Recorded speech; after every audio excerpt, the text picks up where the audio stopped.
all settled in and all that. So yeah. And so do people get the email reminder too? There's always a few that Well, get that I'm talking to this thing's not switching screens. I mean, it's XSplit. XSplit is really touchy right now. Oh yeah, you got the update, so yeah. Have you got most of the kinks worked out, or? No, I don't know what it is. So.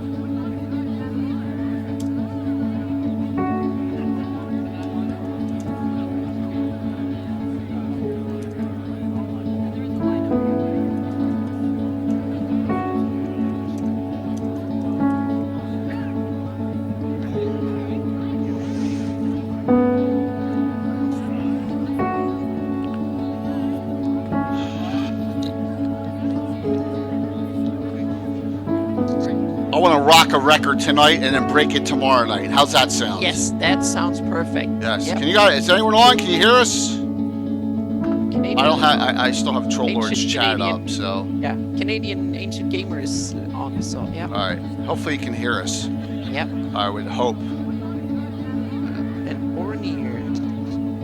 Yes. Yes. Good. Good. Good. Good. Good. All right. Excellent. Excellent. Perfect. Thank you. Excellent. Yep.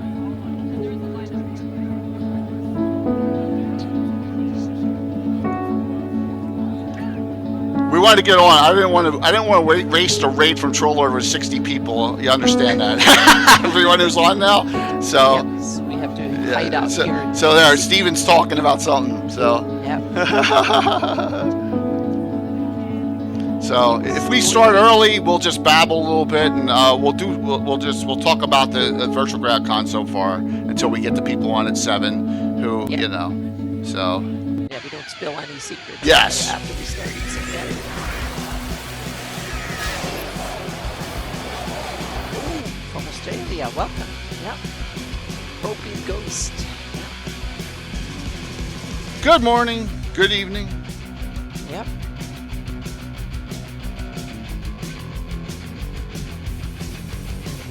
There we go. Oh, he put it on host. That's cool. Okay. Raid, there comes. Yep.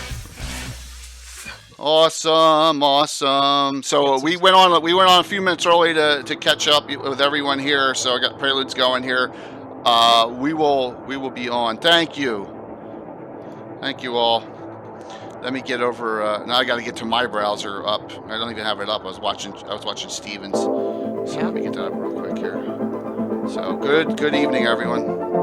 It's gonna be an awesome hype train already. How we have a hype? Oh my gosh. Oh my gosh! Level 2 hype train. Oh my gosh, everyone! Yeah. Wow, that is fantastic. Thank you, Broken Ghost. Thank you, Canadian. Thank you, Orioneer. Thank you, Troller Gains for the raid. Oh, thanks, Dorga, man. This is I'm really excited. Today's going great so far. Yeah, my blood pressure index will just shut up, but it's okay. I'm like, shh. Yes, Grape. Grape. Thanks for helping with tech support and moderating. That is awesome. So, man, you know what? Chuck, Baboonsky, and Steven, if you're on, if you can hear me, I need a vid. I need a vid to run as an ad.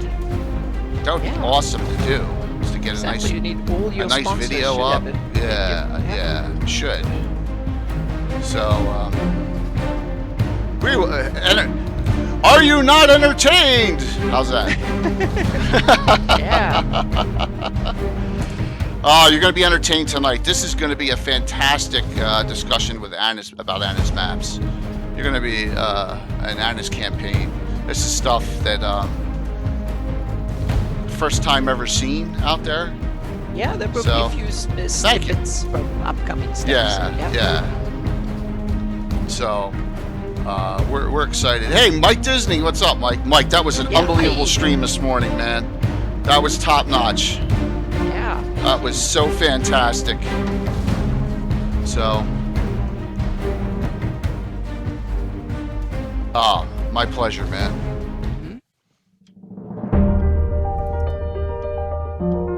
You're going to see some of this gentleman's stuff in 3D print on the table tomorrow night for the game with Luke Gygax. Mostly the roadwork system.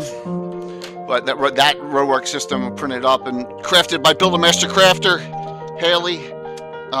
You may know him as Seshar Scorn. But this is just some unbelievable stuff. And his Patreon's only $3.50 a month. That's it. And it's just crazy, crazy stuff. So when I said it only Patreon Anna and Carlos, I lied. I got 3 Patreons now. So, yeah, you see, you get in there more and more. Yeah. Jamrock, where do you see these maps? If you may have gotten them early because we sent them out if you had signed up. So you may have seen them already, but my gosh, they're awesome. Yeah, so oh, that was cool, Nixel. That was awesome, man. You did that. That was really cool. So we're gonna come on a couple minutes early. All right. May babble just a little bit here.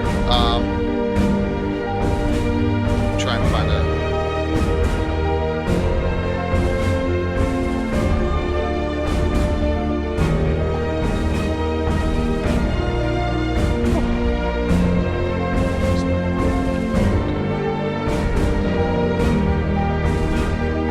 Especially like this one. Nice terrain that you get to see a lot of it tomorrow night, Decimus. Because it's awesome stuff. Yeah. All right, so day 1, we still have 3 highlighted streams left. Oh, Chuck, thanks. There we go. Get that hype train. The train kept the rolling. That hype train kept the rolling there. So we got after our show here at Anna's show, we have 2 streams that are great. We're going to have Wicked Studios game, A Lion in the Ropes. That's a Troller Games adventure. Oh, John. Oh, my God. John, that was awesome. Wow. And we also have Carlos Lysing's game, Reflections from a Smoking Mirror. So we're going to... All right. So let's go. Okay. Oh, my gosh. Oh my gosh. Okay. All right. Here we go. I gotta do Anna's entry screen still. How's that? And then people are still coming in. Yes, this is yes. What's up, Amy? Yeah, this is it. Look at that. Anna's. Oh yes. Anna's logo everywhere. Woo! Oh man. Are we gonna? This may be the highest level hype train we've ever had. Well, we level 3 before we even started. Oh my gosh! Yeah. Thank you, John. Good bucks. And Babunski. Thank you.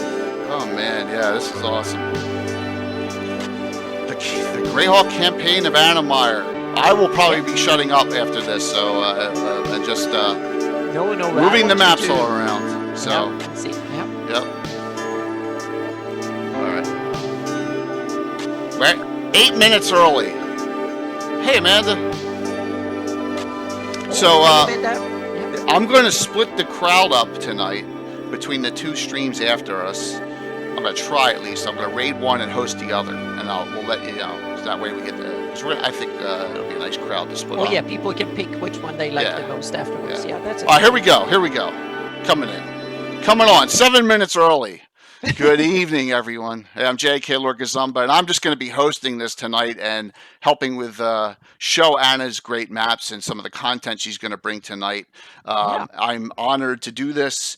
And I don't. Go ahead, Anna. This is going to be awesome. It's my honor to have you hosting this. It's perfect because that way I don't have to do all the technical stuff. Well, doing this. It's fantastic. I really appreciate it. And a real quick funny story. I have to tell this because I just have to do this. Anna thought the first time we met that I was Robert Wardall. I always have to say that. But now Anna knows that I'm not, and Anna and I have become great friends, and it's just been such a fantastic relationship.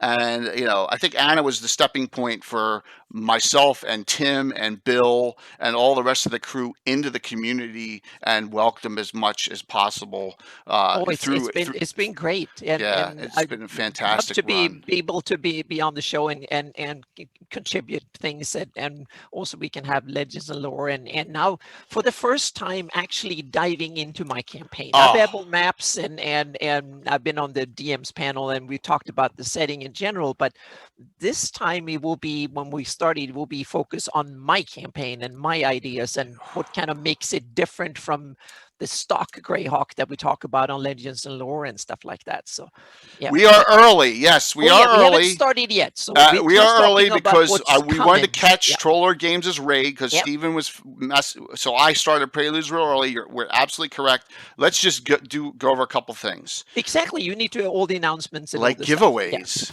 Yeah. So we have a great one. Oh, thanks, Chuck. Thank you. Oh, Fantastic giveaway. Level 4. We've never been a level 4 hype train ever, ever. wow. So this is fantastic, and the numbers just are going to keep on going up.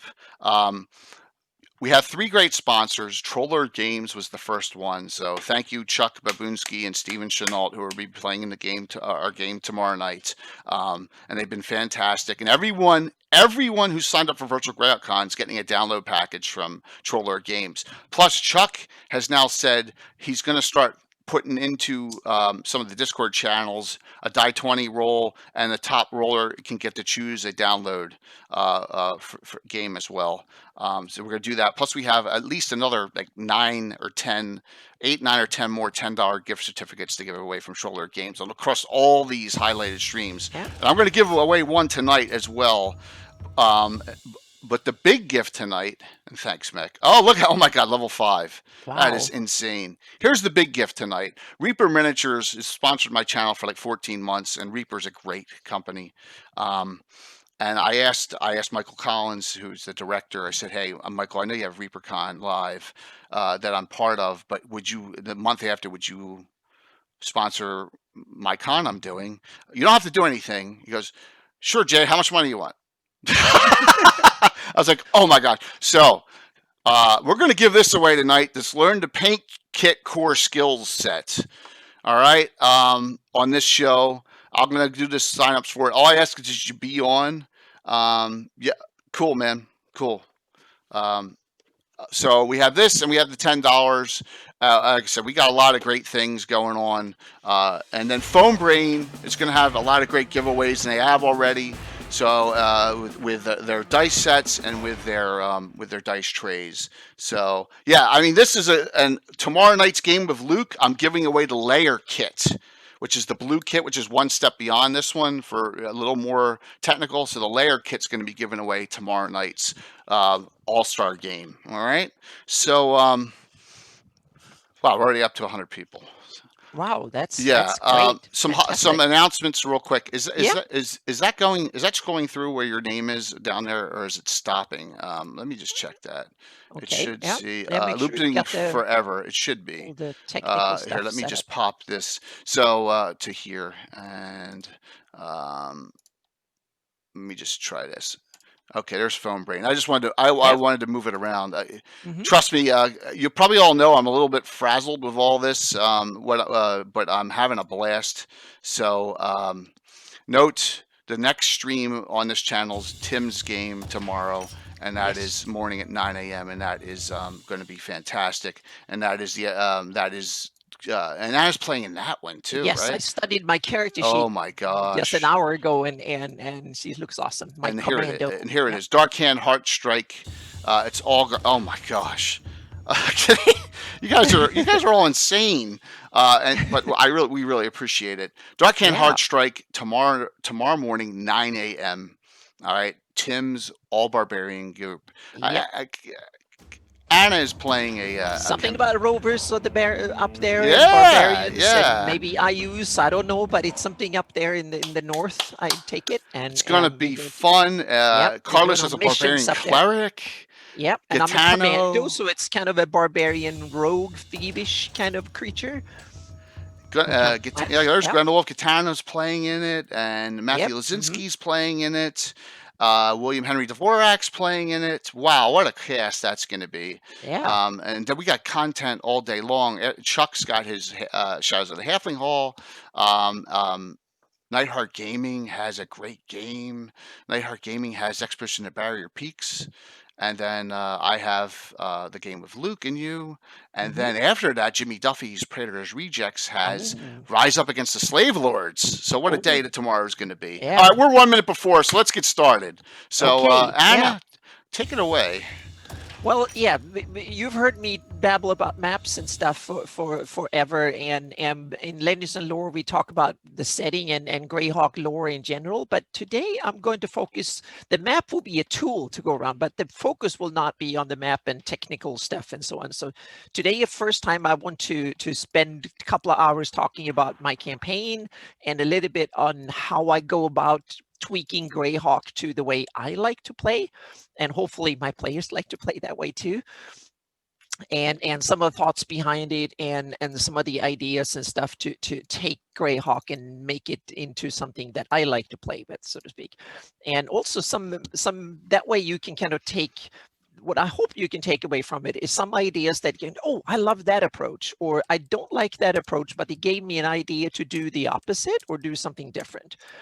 So kind of ideas of doing. And I listened to Stephen Chenal's awesome seminar before this, and he talked a lot about the DM, hands-on DM experience and what you do at the table. This will be the opposite. This would how to prep your setting and how to kind of set up your games in general, and to prep your world, so to speak, to figure out what kind of cool games you want to run.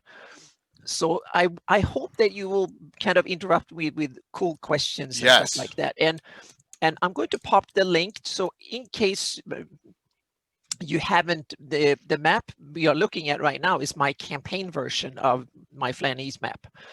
And so this is the one that I tweaked for use for my own games, not the official version. And I haven't shared this with anyone, or I've shared an earlier version like a year ago with some of my patrons, but this heavily updated version I haven't shared with anyone until today. So I'm going to pop a link in chat again, so the one who don't this have is your zoomable one. Yes. Yeah. Yep. Awesome. Look at all the choo-choos. Oh my gosh. Freaking unbelievable there. Yeah, so you can follow along and you can kind of look around and see, oh, that looks weird. What the hell is that? Or that's interesting, or whatever. So you can have it ready. And I have some other graphics and stuff we can take down the line. But one of the things, first of all, I have to have a disclaimer. I'm not half as good DM as I'm making maps, but I'm fairly accomplished world builder, I think. I have a certain different approach, because first I have to go in. When you run games and you get into the RPG hobby, so to speak, I'm sure everyone takes their own passions and other interests into the game. Some of you are people that love to write stories. You might want to be an aspiring novelist, or you might love theater improv, or you're a history buff, or you love ancient medieval weaponry, or something like that. We all have our passions that we bring into the game, that we can be kind of expert on one aspect of the game and then build from that. And for me, I have a number of passions. One is flying airplanes, as used to be a passion of mine. Now it's mostly simulators these days, but that's one of the passions. So look at the world from above is one, and photography and hiking. So I go out and check landscapes, and it's one of my passions. The other part that has been part of my work and interest and skills for basically since I started working at 18 is to work in the military, politics, intelligence, and diplomacy. So that kind of stagecraft governing and a little bit of the spooky world and stuff has been my kind of professional home for decades. So therefore, I have some skills in knowing how worlds work and how politics work and how intrigue and stuff like that happens. And we can just see it happening in real time every hour now.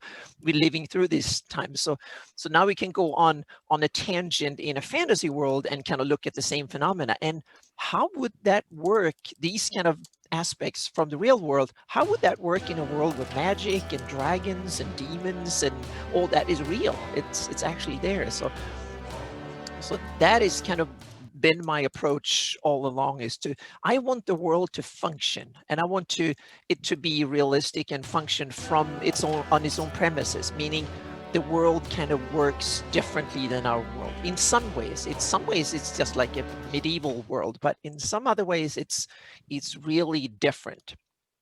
And one of the first basic things is that every world has a creation story or physics, and whether you're religious or you're scientifically bent or you're just a general philosopher and don't want to find out, but we all have some sort of idea, I guess, or belief or something in how the world works. And when it comes to fantasy world, we all heard about the creation stories about how Corellon and and grooms fought it out, and one lost the eye, and maybe that created a rift in the world, and all these kind of creation stories. But I wanted to find out and create what actually happened, how the world works. And that was one of the kind of the cornerstone that I kind of worked in for years and years and years. And now, thanks to it started to take off. This approach started to take off in 3rd edition D&D. And then I kind of honed it a little bit more during the Pathfinder era. And now with PF2, I feel like I can put the last kind of stones into that model of how I think actually the world works, the world of Greyhawk with physics and stuff. Because the problem with the model is that it needs to support all the stuff that is there, meaning you need to explain ghosts and undeads and magic and dragons and demons and gods and all that needs to explain it. And also, it's something that you should not tell your players. So what I'm going to tell you, and we can show some graphs and look at it, it's something that it's not for players. That's for me, in order to facilitate how high-level magic works, and why do gods do what they do, or why don't they do certain things, and why are dragons powerful, but why don't they take over the world, and why aren't there ghosts everywhere? Why are all the dead people, where are they? Are there ghosts, and can you call in the ancient spirits of all the deads in a tribe or not? So things like this is something that I want to do. So the story, I kind of took the creation story, and this is more physics than myth, so to speak. So it started out with energy. It was all light and dark. Just like you read the Bible, or you go back to the creation of even what the modern day physics, it started out with a bang. It was basically just dark and light, and that started to mix, and that created shadow. And from shadow, that was kind of something that kind of churned for no one knows exactly how long, but long enough, so matter was created. And from that matter, and we all know what matter is in the world of D&D, it's the 4, like fire, earth, water, and air. And that kind of was the building blocks of things. And in the beginning, you had the planes of energy, the positive and negative, and that created the planes of shadow. And eventually that kind of led to the prime material plane, when you actually have matter. And now we have the building blocks for further things. And when you have matter, you can, now I need to have my cheating here, so I'm not telling you the wrong. Okay, here we go. Oh yeah, we can kind of build. Yeah, we can build on that one. So matter was created, and then you had the air, water, earth, and fire, and from there, when you had the building blocks, then kind of evolution took hold, and eventually you got life that became more and more complicated, and life eroded, or came to be, so to speak. But then we have the positive and negative energy was still there, so to speak. So that kind of created life, and it created unlife. So you had positive and negative energy that influenced it. And then you had also constructs, but they're kind of a sideshow, so to speak. They're barely life, or they're kind of close to life. And then when life got more advanced, it became animals and things that could think. Then you started to have spirits. It became creatures that actually did things. And you started having spirits, and certain creatures kind of were benevolent to other creatures and were kind of good, and certain creatures, they were more interested in simply degrading the experience for all the other creatures, and they became evil. And that created the basic building block in the world, that spirits. And that created the ethereal plane and the Feywild. And that comes from the imagination. And that is what I see, that in a fantasy world, what you actually think and dream can actually come true. So if enough creatures imagine things, it actually come true. And that was what created the Feywild and the ethereal plane. That was creatures simply the domain they could escape into. And also, you have to realize we have unlife, and that developed too. And so that created the ethereal plane and the spirits and ghosts and all that stuff. And then eventually creatures got really advanced and started to be self-aware and started to be intelligent and started to form culture and started to think in groups. All of a sudden we had creatures from humans to others who started to think en masse. We could have 1 million creatures who all had the same idea and striving for it. And that created mind. So we got the mind dimension of the world, and that created the astral plane and the outer planes. And all of a sudden we have all the alignments, good and evil, from the spirit world, and then we had order and chaos and different mindset to civilization. And that created the final building block with the outer planes. And then you had the feedback loops, meaning the creatures that were created by creatures thinking and being scared of things, they actually came back and haunted the real world, so to speak, and you get a feedback loop. And then you have that feedback loop going on for eons of time, and that kind of get the complex fantasy world. And this also ties into how magic works. So magic works on these different levels. Some magic is connected to the energy level, some to matter, some to life, some to spirit, and some to mind. And that's the schools of magic interact with the different ones. So mind, for instance, that is divination, enchantment, and illusion. Kind of, you try to trick the mind. And spirit, that's also divination and enchantment, but necromancy works on spirits as well to some degree, but only weak, so to speak, because where necromancy is really strong is life. It can heal and it can harm. And then life also is abjuration and conjuration as well. I mean, you can call in life and you can protect life and stuff. And then you have matter. There you have the obvious one is evocation, meaning you can control fire and acid and all the elements using evocation. And you can also transmutation. You can simply convert one thing to something else and create stuff. And then you have energy, where you have evocation, but only the weak part. And some of this I had to adjust so it actually makes sense. That comes in the next picture I'm going to show in a little bit here. We have a question on this. Okay, please. Broken Ghost 135. Anna, did Indian Samkhya philosophy influence your overview? Your diagram reminds me of their model of the evolution of matter. Yeah, to some degree, yes. To some degree, yes. And it was also I wanted to turn things upside down. I wanted to have the general idea that religion and the gods and all the higher beings actually come from the lower. It's the imagination and the creation. So life kind of creates higher forms of it, so to speak. So gods and stuff they need to have they need regular people and creatures and stuff to actually believe in them. Otherwise, they might stop existing. So if no one is believing you or worshiping you or fearing you as a deity, you might simply start vanishing, so to speak. So the outer planes, that's why they need to go and harvest souls and stuff like that, because that gives them strength. They need to go and get life from the real world, so to speak, and into their worlds in order to get it. So yeah, it's an awesome discussion point, and I'm going to be honest, Anna, I've never thought of it like this.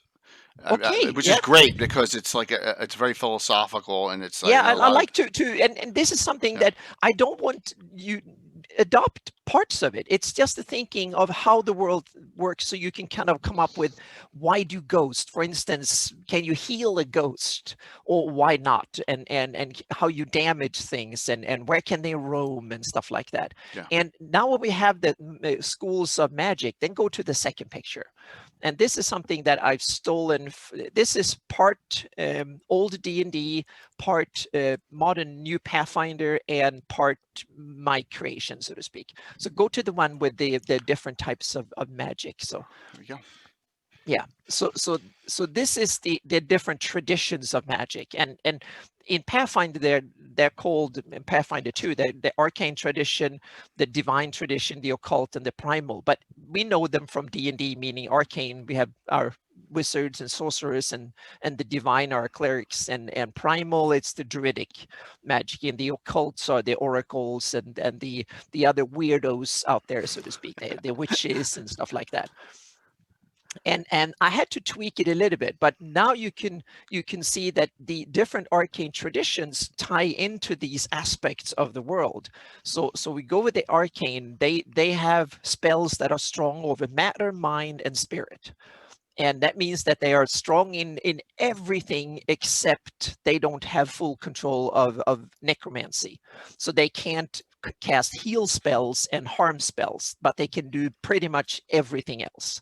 It's the most diverse and the most powerful magical tradition because it ties into 2, 3. And then you go to the divine, is kind of the opposite.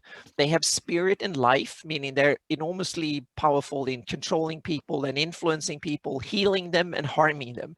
And they also are weak on energy, which means that they can cast some of the spells on meaning some priesthoods might have illusions, weak illusion with shadow and stuff, and they have some transmutation, and they have a little bit of evocation, but not the big powerful fireballs and stuff like that.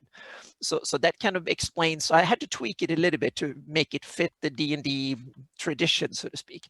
And then we take the primal and the occult, and they're also the opposite, meaning you have the primal, the druids.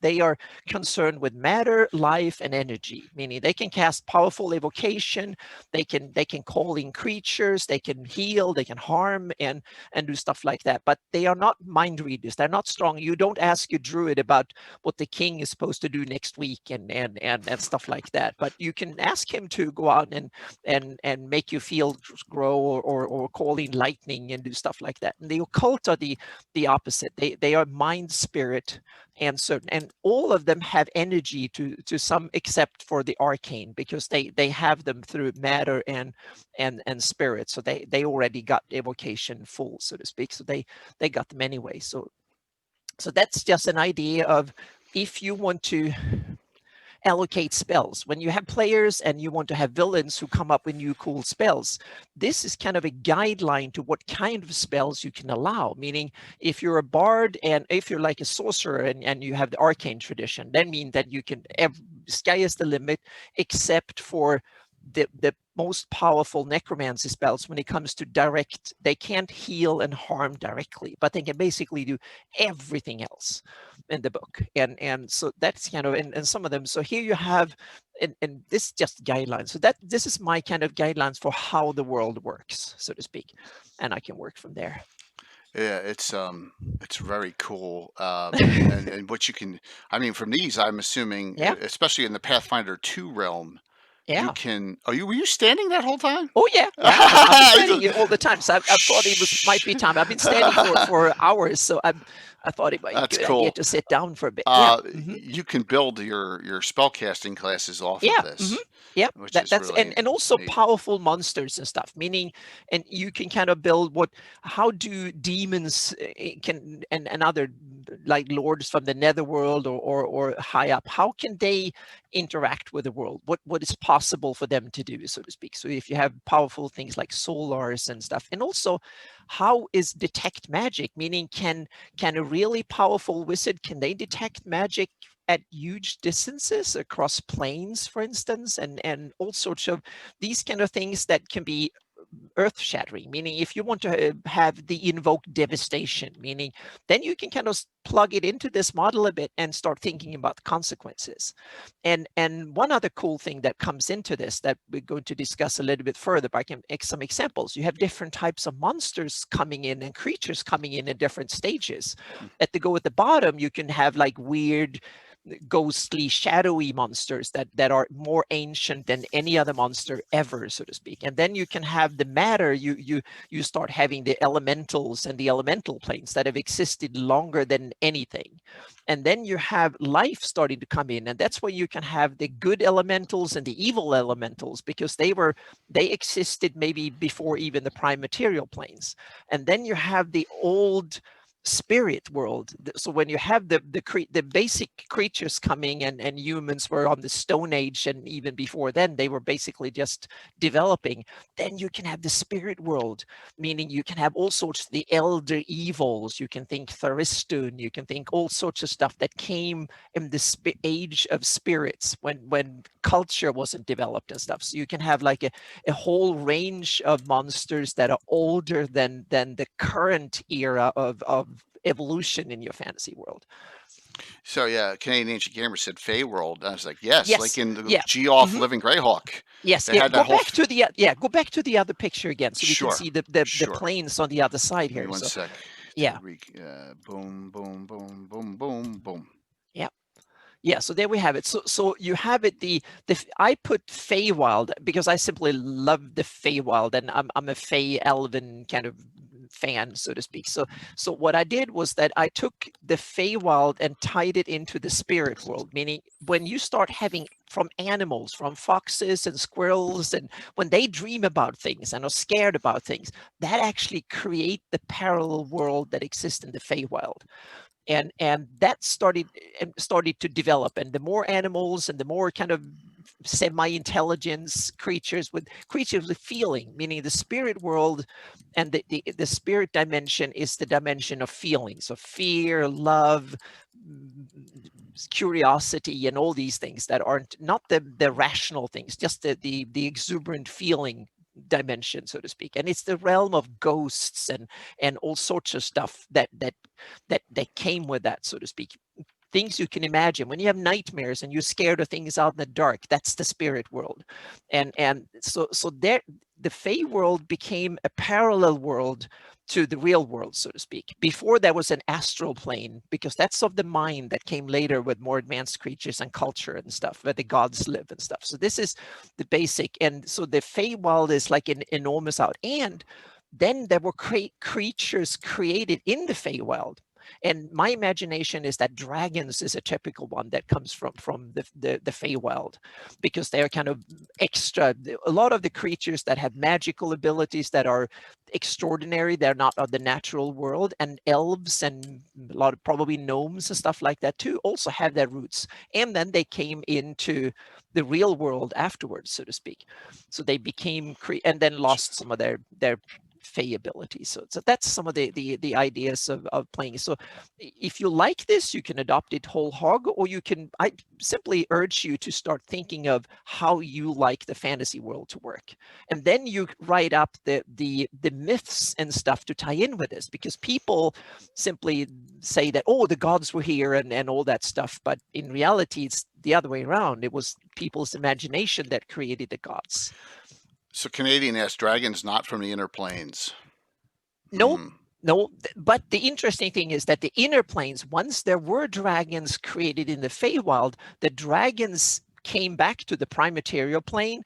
They also, there were dragon types that came and got connected to the earth, to the matter, so to speak. So there were dragons that got tied in with fire. There were dragons that tied in, and it might even be lizard. It was a dream of lizards or snakes, and then they evolved to something more in the Feywild. And the Feywild is a transitory plane, so it has connections to all the previous ones. So if you go to the Feywild, you can go practically anywhere. You can go all the way down to the positive and negative energy planes if you go far enough in one direction. And you can, so there's like a dark side, and we have to have a show about just talking about the planes, because this is, that could be sounds like a Legends and Lore Gavin to me. So I have a huge Feywild that is basically slanting plane like this that is going down. The further down you go, the more basic things become, and then you can go up, and you can both be dark and evil at the bottom, and you can be good and bright up there, and you can go left and right to various types of other connections, so to speak. So it's one of these crazy worlds that, so the dragons came there and they connected to all the other stuff, so to speak, and then they invaded everywhere, and we know the story from there, so to speak. So yeah. Awesome. Yep. So that was the basic kind of D&D physics and stuff to tie in. So that's some of the ideas I have in my campaign about what happens, so to speak. So, and Anna's hey, more than happy to share any of these docs. well, yeah, exactly. What I can do, I can post so you can get them right. Yeah, so right Anna's away gonna here. put some I'll links up. post. Yep. You can get them straight from my Dropbox here. There you go. So now, I think everyone's really excited about. Yeah. This is, and we're just gonna. I think Anna, we're just gonna skim around the map and discuss all of the unbelievable changes everywhere. Well, there's some changes here and there. Some. Oh, thank you, Canadian. that's thank you. This fantastic. is kind of I'm just afraid that I go on a tangent. No, this is good. This is real good. So my campaign hasn't touched all of this, and I hope you have access to this, because you can look at it in easy zoom, and you can kind of go over and zoom out. But so I haven't changed everything. This is based on the same map. It's actually based on the 598 map originally, and then I tweaked it more and more over time. So this is my version. So some of the areas they're basically just I just imported the 598. So some of them are highly changed and tweaked because I've actually adventured and run campaigns there, or planning to do. So I really detailed them, and other areas are very basic in detail, and I've added a lot of heraldry and stuff. So let's go over and see. Well, we are in the Shieldlands area. Yes, so, and I figured that this is like a place that you and I have discussed a lot of how much different this is, and so the Gensel hordes. I don't think anyone knows what that is except you. Yeah, exactly. The Gensel hordes. Gensel, the town of Gensel is from the Living Greyhawk campaign, I think. They invented Gensel. So most of the big place names here are names that come from various published sources, so to speak. And then I added in the details, and I zoom out just a little bit so we can get the political situation. So sure. So so this is 598, 599. Yeah, something like that. That's perfect. Yeah. So this is like 12, 15 years after the Greyhawk Wars. So we have IUs conquered basically the whole of the Shieldlands except Critwall and the Walworth Isle, and that was like a fight over Critwall, the city of Critwall, and that little peninsula that sticks out there. That was the fight over on the Scragholm Island, and then the Knights of Holy Shielding managed to hold on by the skin of their teeth to that little bit.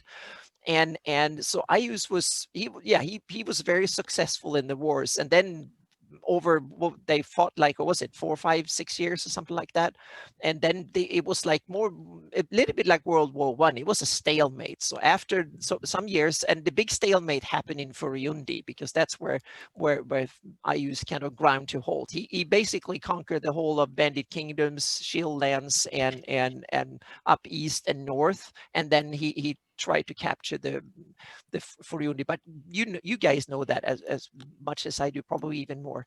So what happened afterwards was that he's a chaotic evil ruler. So he doesn't want to organize and feed his troop and pay for stuff. He simply want to inspire the humanoids to go out and loot and fight on his behalf, and then bring him treasure. And as soon as it costs him money, it's starting to get difficult and difficult. Kind of it becomes a completely different thing that he's not that keen on, so to speak. So when all of a sudden the humanoid hordes, they ground to a halt, and Furioni actually managed to take back most of the territory, and he had to retreat.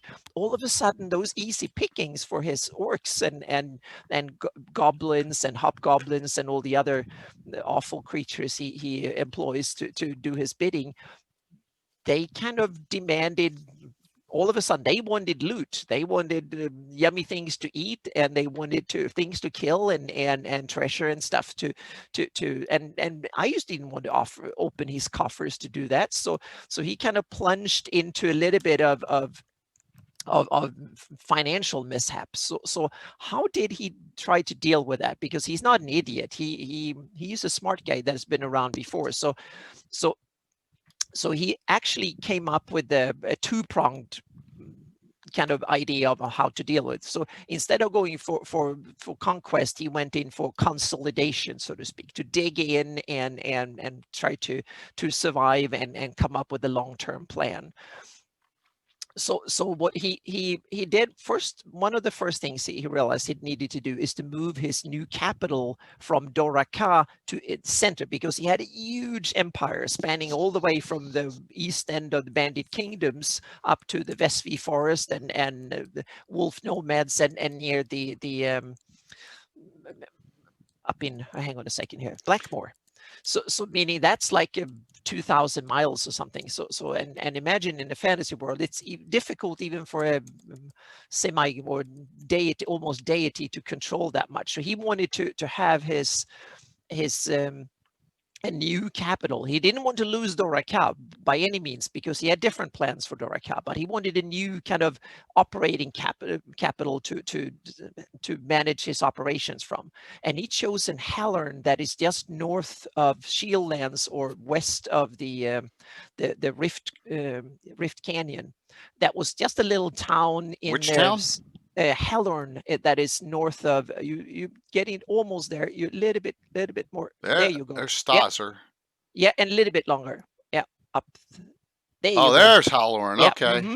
Yep, it used to be a little town up there in the Bandit Kingdoms that he's now turning into a city, and he's going to build it bigger and stronger and whatnot. And then Stasser became the key staging point for building a wall. He wants to isolate and defend his core realm, so to speak, and one of the most sensitive areas where it's easiest for the enemy to simply come up with horses or whatever and attack is between the Rift Canyon and the Ritensa River. That is just open land. So he's building a wall there, both to impress, but also to hide, to make sure that, and not only to not let enemies in, he doesn't want any of his own people to flee. That's equally important. So it's even more that than the enemies, I think. So he's starting to build a wall, and that's part of the plan, is to isolate himself from the world, and so he can actually start converting more and more of his land into some sort of abyssal nightmare realm, and that's where Doraka will come in, still be the kind of the capital into his domain, where he can kind of convert more and more area into some sort of abyssal nightmare hellish scape. Yeah. Question: is it more like a Hadrian's Wall or a Great Wall of China wall? It's more like a Great Wall of China. That's what I thought. Because you have to realize that it's built with a lot of magic and stuff too. Yeah. And he has, so you can imagine something that is magically strengthened material that some of his high priests with a lot of demon help and undeads and others are building it, so to speak. So I'm thinking something about 100 feet tall or something like that. Something in the 100 feet tall range, high enough that scaling it will be damn difficult. And it's as much a statement of his power and presence as it is, and also to make everyone who lives inside it to be devastated and realize, I'm not going to get out of here too. So pretty cool. That is as equally important, so to speak. So that's the other part of the, so that's kind of settle down and dig in and develop your own realm instead of reaching out. That's one side of it, but he still needs money and resources from the rest of the world. And that means that he wants to trade, and he wants to be somehow sneak in and be part of the civilized world again. And so the scheme he came up with is to take areas, because the only place he really can deal with the outside world that is not the countries try to conquer is the northern native shore, so to speak. And you have Alhaster and Red Hand is one of them. But he doesn't really trust Siege much, so to speak. He's going to deal with him eventually, but he doesn't really, because Siege is powerful enough in itself, and also Siege is not. The rest of the world knows he's an asshole beyond anything, so they don't want to deal with him anyway, so to speak. So he wants to start something fresh that could be a buffer state.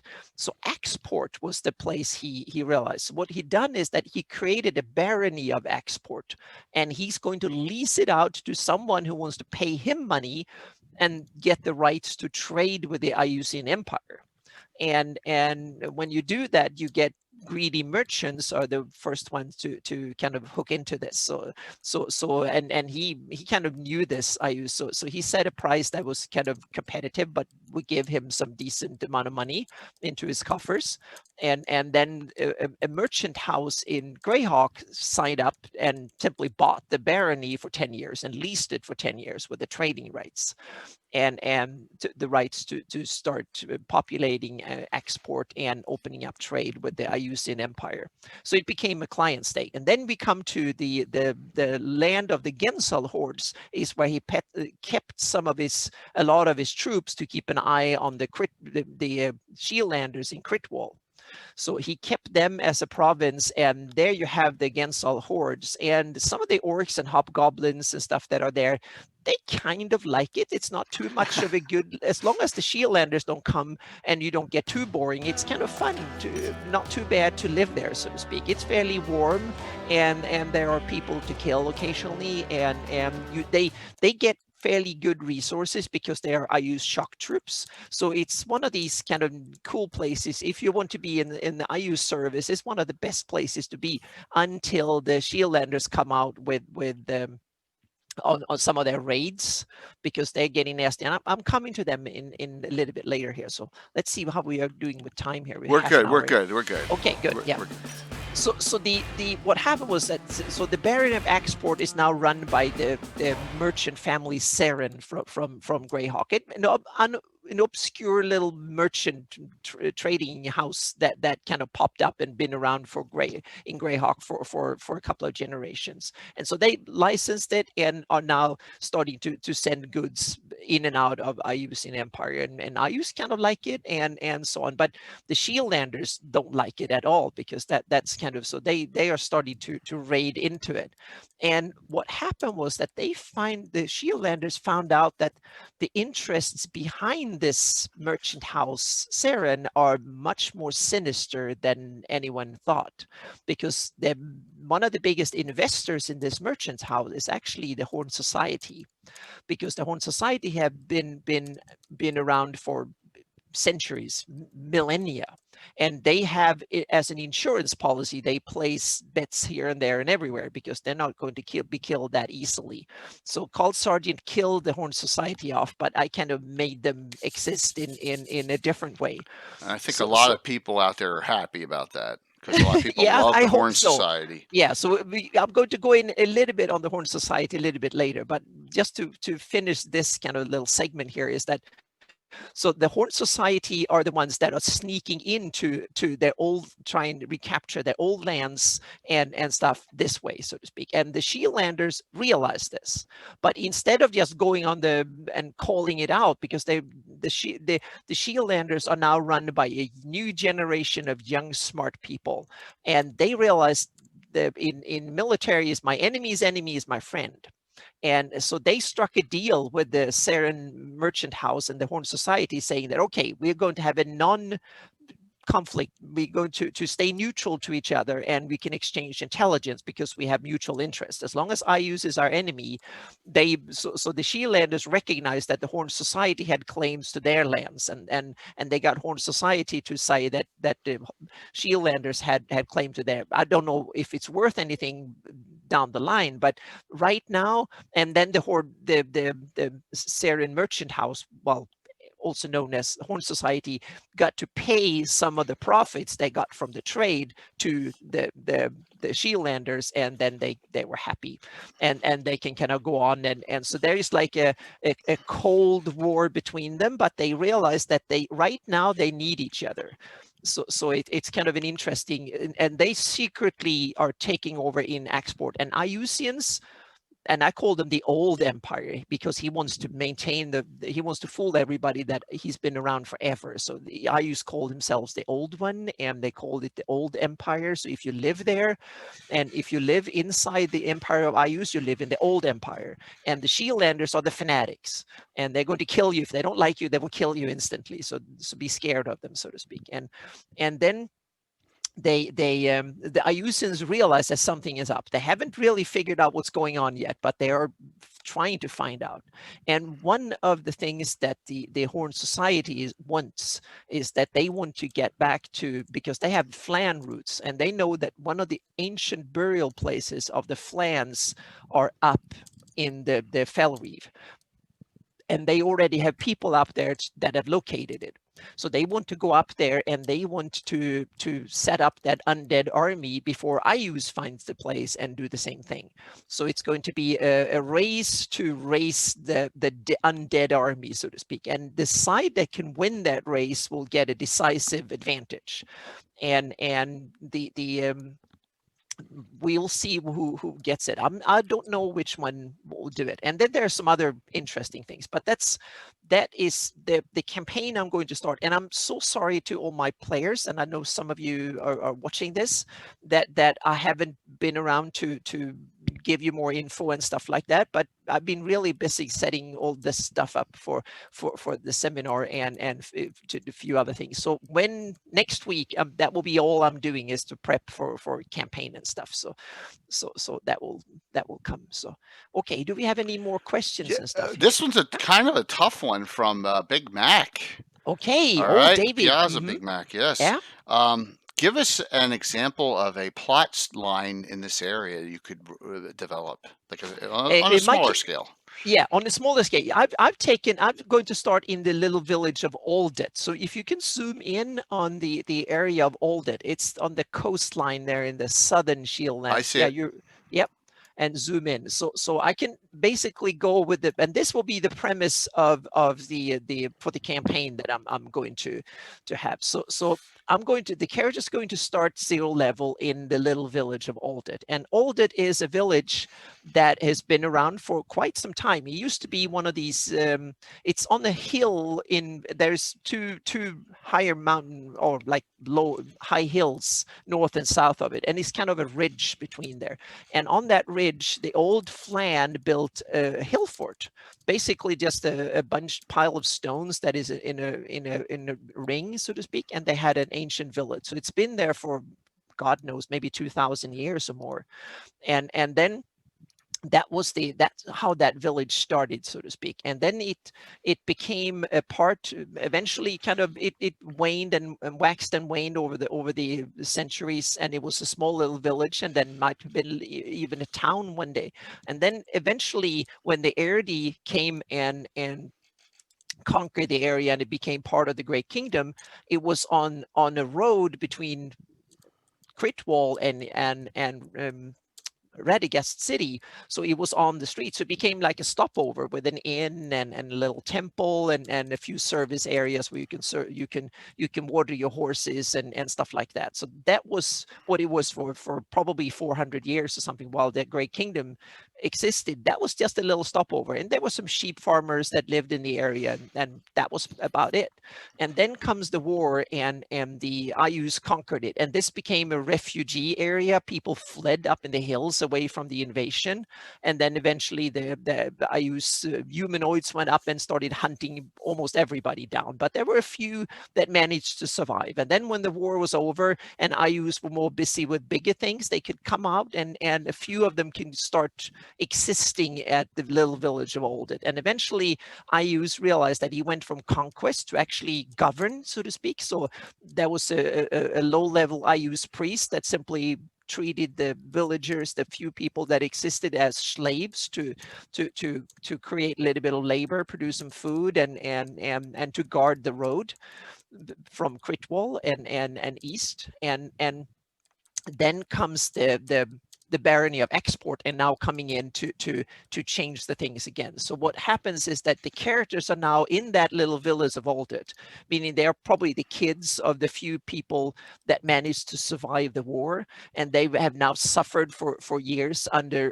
some cruel, petty priest of Ayus that has used it as his private little domain, and probably a scared priest too, because he wants to stay away from everything. And it's probably both the best of postings because you can be a little side thing, but it's also the worst of postings because you're basically the only one, and if they don't like you enough, they will put a dagger in your back. and if you don't deliver enough dead bodies and food and resources up the scale, some higher up priest will come and kill you and replace you with some more useful priests. So it's one of these really tough ones. So the characters first have to kind of come up with the idea, okay, what do we do here, so to speak? Do we take over the village and start defending it against everybody else? Are we going to flee out of the village? Are we just going to survive and see what we can steal, the whatever loot and treasure the priests have, and stuff like that? So that will be one of the things. And then we have the new people coming in from the merchant house of Zeren. They will send people in and take over the village because that's their world now, so their country. So then the characters get all the chances, like, oh, we join the new guys, and then we can kick the ass of that Ayus priest, and we can start picking sides here. And then there's they're probably local hoodlums, and as soon as you have a bit of money and a bit of resources, then there will be people coming and stealing it. And so then you can help and be part of the village guard to guard the village, and probably help building the more protective barrier around it, because when the House of Seren and the new barony sets up shop, the Oldit is all of a sudden more important, and it's the last staging point before you go to South Keep. That is actually the westernmost keep of the and the staging point and the defense area for the country, for the barony, so to speak. And then you have, there is there is another faction in the wings here too that will part of the story, and I call them the Cult of the Tree.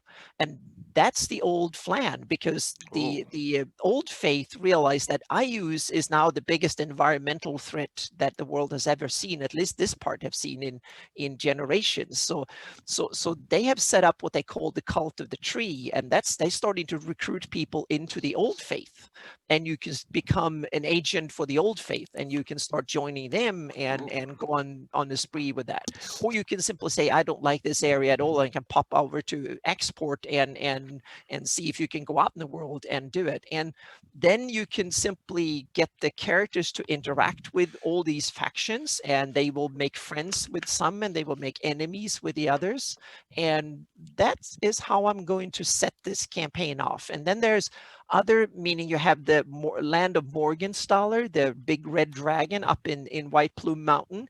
He also wants a saying in who rules this country, and he's going to pick fights. And then you have the Shieldlanders, who also think it's their land. So this is so it's kind of, yeah, so you have all these kind of power brokers and factions that will interact with each other. And then you build local little narrative. Who is the agent coming to the village of a certain faction? And then you can get that, you can kind of see if the players want to fight that faction, or they want to join it, or they want to flee from it.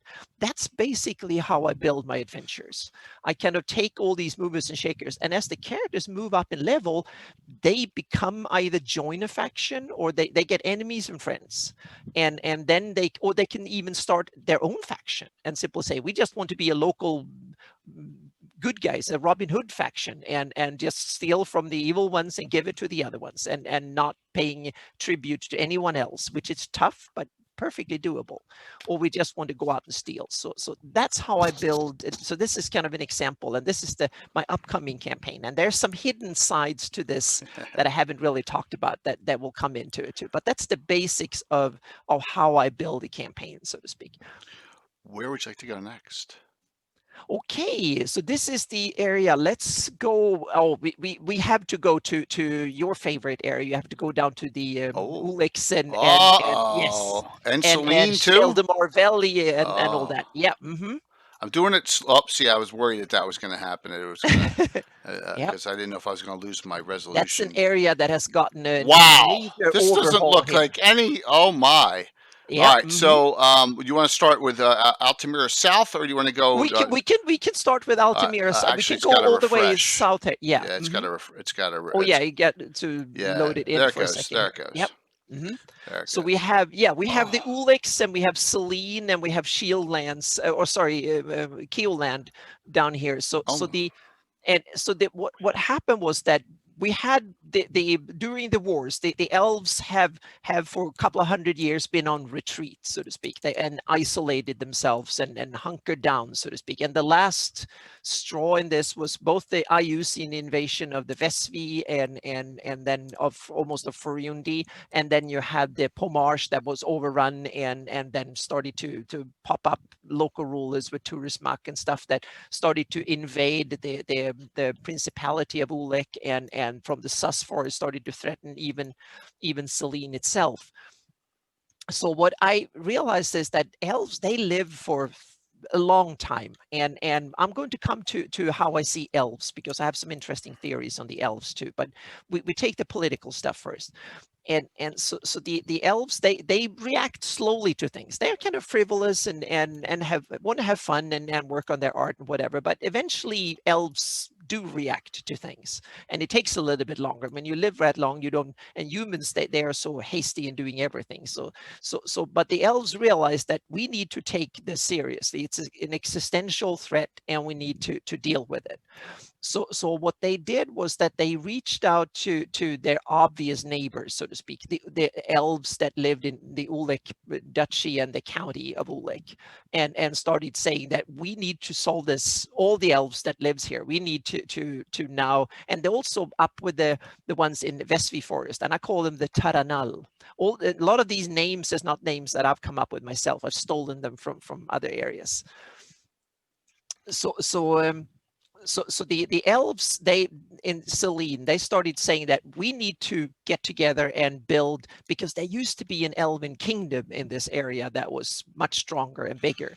And then during the immigration, when all the migrations were, and the Sul and the Iridians and stuff, they built Keelland, and Keelland invaded and took over most of this area. But then Keelland retreated, and Celine has become more and more independent. So it's coming back again. So what they did was that they realized that they asked the dwarves and say that can we see if we together can make a deal with the Shieldland or Keelland. I'm sorry, I'm saying Shieldlands because we talked about that earlier. But yeah, but so Keelland, they said that we have to strike a deal with them. So they managed to sit down and do some deal. And it was the new king, to get Scotty, that is a ranger and a kind of down to earth person. So they talked to him in private and worked on it for like a decade or so, and 10-15 years, and then they struck. And one of the key things in the deal was that the I'm going to put here, we have down in I'm gonna go to this, I get all the names right here. So yeah, so we have the Duke Lushkin of Gradsul, he's the second most powerful person in Keelland, and his duchy in the southern part of Keelland. If you go down to Gradsul and the coast, you get There we it go. there. Yeah, so that it used to normally be only the western shore of the Salintan River, and the eastern part of the plains there belonged to the Principality of Ulik, and that was run by the dwarven Prince of Ulinstad, and so the elves were realized that if we can get Duke Lushkin to buy the eastern part of the plains, where they're mostly humans living there anyway, so to speak, that are of Suil-Oridian descent, so to speak. So because they used to be part of Keelland back in the day. Oh, you mean the western part of the Principality of Ulik? Exactly. Okay. Yeah, exactly. That part. If Duke Lushkin, that is he wants to become more powerful and an up and coming noble in Keelland. So if he could pay handsomely to the dwarfs to get that area where mostly humans live anyway, that and the dwarves might, at least the elf thought that the dwarves might not be that interested in the flat plains there, so that they like the hills and all that, and so they began talks, and then as a way to kind of get the dwarves in on the deal, they say then we can elevate the Principality of Ulik to become a full-fledged kingdom, and elevate Prince Olinstad to become a king. That's very important in noble circles in the Flannies, is that if you're just a mere province holder and you kind of mid-level nobility, to elevate up to become a full king, that means that you're high nobility. And the elves were in on that plan too, and so that what they said was that he could take the name Ulik and become king of Ulik, and Ulik could become a full kingdom. So the Principality of Ulik minus the western part, so to speak, the flat there, most of that part. Kingdom. Yeah. So now it's the kingdom of Ulik, Wow. and the capital is now Havenhill, the dwarven capital. So it's now become a full-fledged dwarven kingdom with some humans still living in there, so to speak. And also that they got guarantees of help, and they got a hefty bit of money, and both up front and then more in the future, so to speak, to pay off for the land, which made the dwarfs kind of happy because they can do it. So that they gave them both status and money. So then they were bought off, and then what they did was that the elves themselves, the other Uliks, they became provinces in, just like Selene became a province in a larger elven realm that covers both the duchy and the county of Ulik and Selene, and with a whole bunch of provinces. So that was kind of I'm going to start heading north on that. Yeah, as well. so zoom out a little bit, just and heading north, and I've taken so you have the southern part became on. You threw me a bone too, Anna. Okay, yes, exactly. I had to throw, yes. So Altamira became its own province in the kingdom of Ulik. So yeah, because it has to be in because the Knights of Ulik and all that. So yeah, so that is.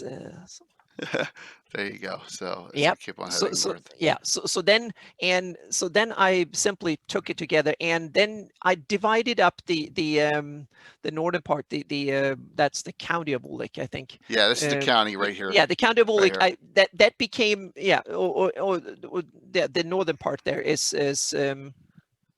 or the duchy, I guess it's, yeah, the duchy. That became two because you have Axgard and Waybury. They are two, and there's also more humans living in the northern part, so they've got their own province where the humans could rule and they can have it. And then you got the southern part of that became Talvana Imil. That is the Union of Axwood. That is now the Axwood province that is run by elves. And then you have the Duchy of Tringli that became as one part, and then you have the Fey realm of Silverwood. That is one, yeah. And then you have the area around Coolbanks that became the Western Plains. an old elven realm, and then you have Ja Iseldar, that is the area around Corwood and the Druids defile over. And then you have the area around Jurnid down there in the south is another province. And I gave them elven names and also human translation name too. And the elven names comes from, hang on a second here, they come from a book that I kind of actually really like. It's this book from 3.5. The Races of the Wild. It has an elven lexicon in it that is amazing to do elven names. Yep. So I kind of use the syllables and stuff in here, and then I mix and match a bit and create elven names that are really cool. So I kept doing it. What year's campaign? I think it's right at 598, 599. So winter between 98, 99. Yep. Yes, Lendra's Anna's campaign is just like all of ours is. I mean, mine's as alternate as anyone's because I started in 1980. Yep. But yeah, it's an alternate version. But the great thing is you can pick whatever little idea. You can get this map. You can pick whatever you like. And I put in Altamira because it made perfect sense to have a town there. So yeah. I use a living Greyhawk to some degree. I've taken a lot of names and people and NPCs and stuff from living Greyhawk, but I don't put in all the stuff that happened in the living Greyhawk. I skipped some of it, and I cherry picked the pieces I like. But I used the Greyhawk Wars and Carl Sargent fairly kind of extensively, and I followed that bit, so to speak. Then doing the living Greyhawk, the problem was that in my campaign I played a couple of campaigns while the living Greyhawk was doing without. I didn't play a part in living Greyhawk. I lived in Sweden back then, so that meant that a lot of things happened. So that's something I read afterwards. So I put in, and I also read it while it happened. So in the living Greyhawk journals and stuff. So I incorporated some of it, but not a lot of the local details. No, I skipped that. But place names and stuff like that is really part of it. So yeah. This is politically pretty much genius with the elves allying on both sides of the Lord Hills. So they kind of build, so they become now a real powerful force, and they also very closely allied with Veluna, and because that, and also look at the heraldry. From the king of hang on a second, I need right here. Taurunisilme. I can't really pronounce it, and it's cool. It comes from an Earth Journal article that I forgot who wrote it, but that I got the name from it, and I liked the idea. And so it's a lot of Selene history and Elven history that is written by various authors through the years that I've used as a base for this. So the heraldry is that I realized that the elven moon and that star was something that the Veluna actually took from the elves in their heraldry, so to speak. And this is now returned. So this is the old elven heraldry of the kingdom that was there long before the migrations came. So this is a resurgence of the stuff, and it's now run. So Queen Yulandi is now elevated to become more of a head of state with more ceremonial purpose, rather than the ones doing the day-to-day business. That's run by the Knights of Luna and a council of all the leaders of the various provinces. And it's led by province of Arvanador. That is it's a castle that is actually a red dragon worm called Archail, and he's one of Bahamut's protectors and disciples. It's in Selene, northern Selene. Okay. Just northeast. Yep, there it is. Yep. So he's lived there for a bit over a century. That's one of his lairs in that castle, and he's become a de facto part of the protector of Selene and the elves, and they work now together for several hundred years. And he is the person that leads that council, so to speak. So he's become a little bit of a prime minister, or whatever you can say, that kind of runs some of the day-to-day businesses. Of and then Yolandi is she's the head of state, more that she runs a lot of the processions and the celebrity various holidays and stuff like that. So she's still in Enstad. Yeah. Okay, she's still out of Enstad. Okay. And now it's time to talk a little bit about the elves, and that is kind of, I need to make sure I have the right. Going to open up here so I have the right stuff here. So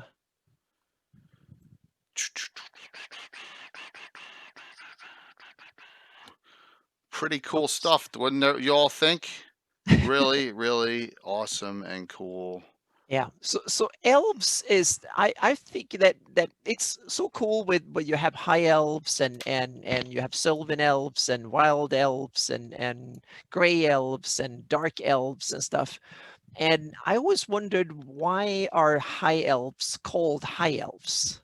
And then when I started reading about the elven history, like 15, 20 years ago or something like that, when they started to write about the ancient elven history, that is that the elves used to live on mountain fortresses high up, and that's where they Where got we're their going. name from. Yeah, there are various of them. They used to be in the crystal mist and down where the hell furnaces are and stuff. So, and there's one left. I'm And going if you there. go up to Vesfi, yeah, go up to Vesfi forest, and there is one left. So Here's the Vespi.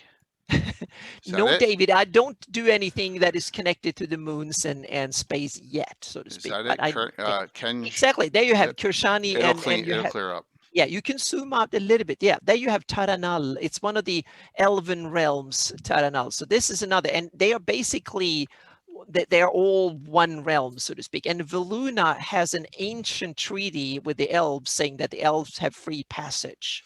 But in return, the elves have promised to protect the Luna.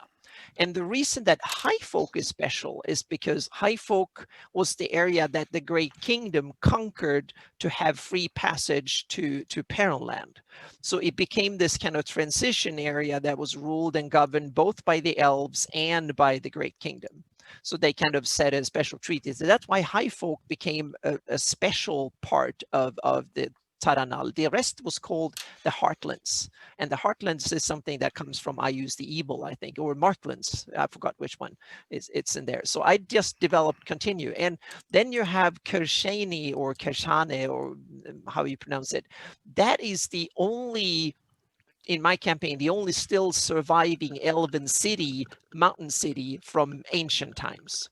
So Kershani, and in living Greyhawk, it became a province of Perronland. And I said, no, that's not, no, that didn't happen. So no way. The elves, they will fight to the bitter end for that one. So it's one of their ancient, just like Instad is one of the other ancient that has been around for many, many millennia. Canadian asks, "Is this all written down? Do you have it all?" I would assume the answer is yes because it's on the. I made kind of points and stuff, not written down, so it's kind of. But I have basically my manuscript here. I'm going to post that afterwards, so people can get it. So yeah, so it will be it's kind of a quickie. It's not that linguist. I'm not much of a writer. That's my problem.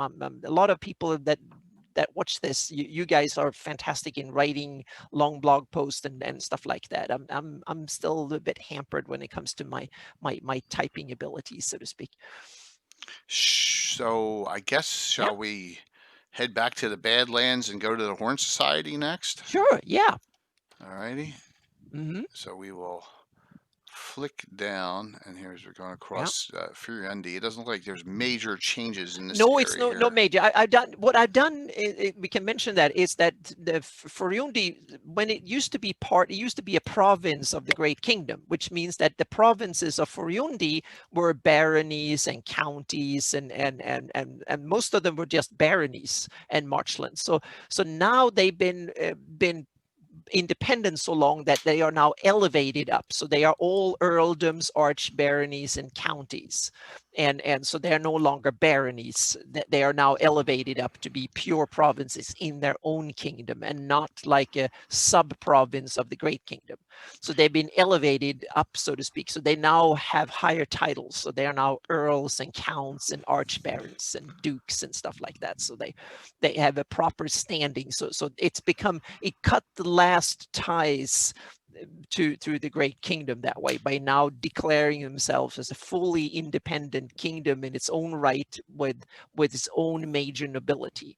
So and in the kind of the world of royal and nobles and stuff, that's a huge step, so to speak. So you don't take that lightly. So Yeah, old Pharaon. Yeah. two questions, and you're going to think Mhm. one is a little bit of a comical one, even though it's a serious question, and you'll Yeah. understand why in 1 second. The first one is Big Mac asks, "Are your Elven mountain cities based on the ones Chris Perkins created for Chainmail Sundered Empire. I think it's just a coincidence. It's more of a coincidence, yes, because I Yeah. haven't read that much. But let's go back. I lost tangent because I want to describe a little bit more about the elves. Okay, one more question. I got. Yeah. How did Please. Anna handle the Prince Thromble kidnapping in your timeline? See, I knew you were gonna. That's a very interesting one. Yeah, and actually, I simply he got kidnapped, and I didn't go with the idea that it was Nairon or anything like that. It was Ayus who stole him, so to speak, Okay. and kidnapped him. Yeah, and we had he kidnapped him and he put him in the Gibbering Gate, meaning So his he top wasn't in security. Temple. He wasn't No, in no, Temple. no, no, no. He put him way behind over and snatched him there and put him in the Gibbering Gate, his top security prison up in the Barrens, way up north. And there he keeps treasures and especially prisoners and stuff, people that and creatures that we've forgotten for all time, so to Cool. speak. He keeps them up there. And So no Thromble vampires. no, exactly. But I don't think he's a vampire, but he was there, and he's probably there in some form or the other, but probably not as a vampire. That would be too dangerous. So he's the husk of Prince Thromble is up there. Gibbering And Gate is way up there. It's way yes, up north. it's way up there. Yeah. And I actually detailed it for an adventure we had when back in the day, like 15 years ago or something like that. A bunch of characters stormed it with the help of Arkel and a bunch of others. So there was some, and I made it an adventure in reverse. I had the big battle to start with, and the kind of the boss fight was outside, and then a lot of nastiness. So I got them cut down to half just getting in, so to speak. So it was kind of an adventure made backwards in many ways. Very cool. So where would you like me to head? Was we're talking about the elves here. You can keep it there in the meantime. So the I'll elves, keep it right here. Okay. there are basically only a few elves. So basically, the high elves and the Sylvan elves and the wild elves are basically the same elves.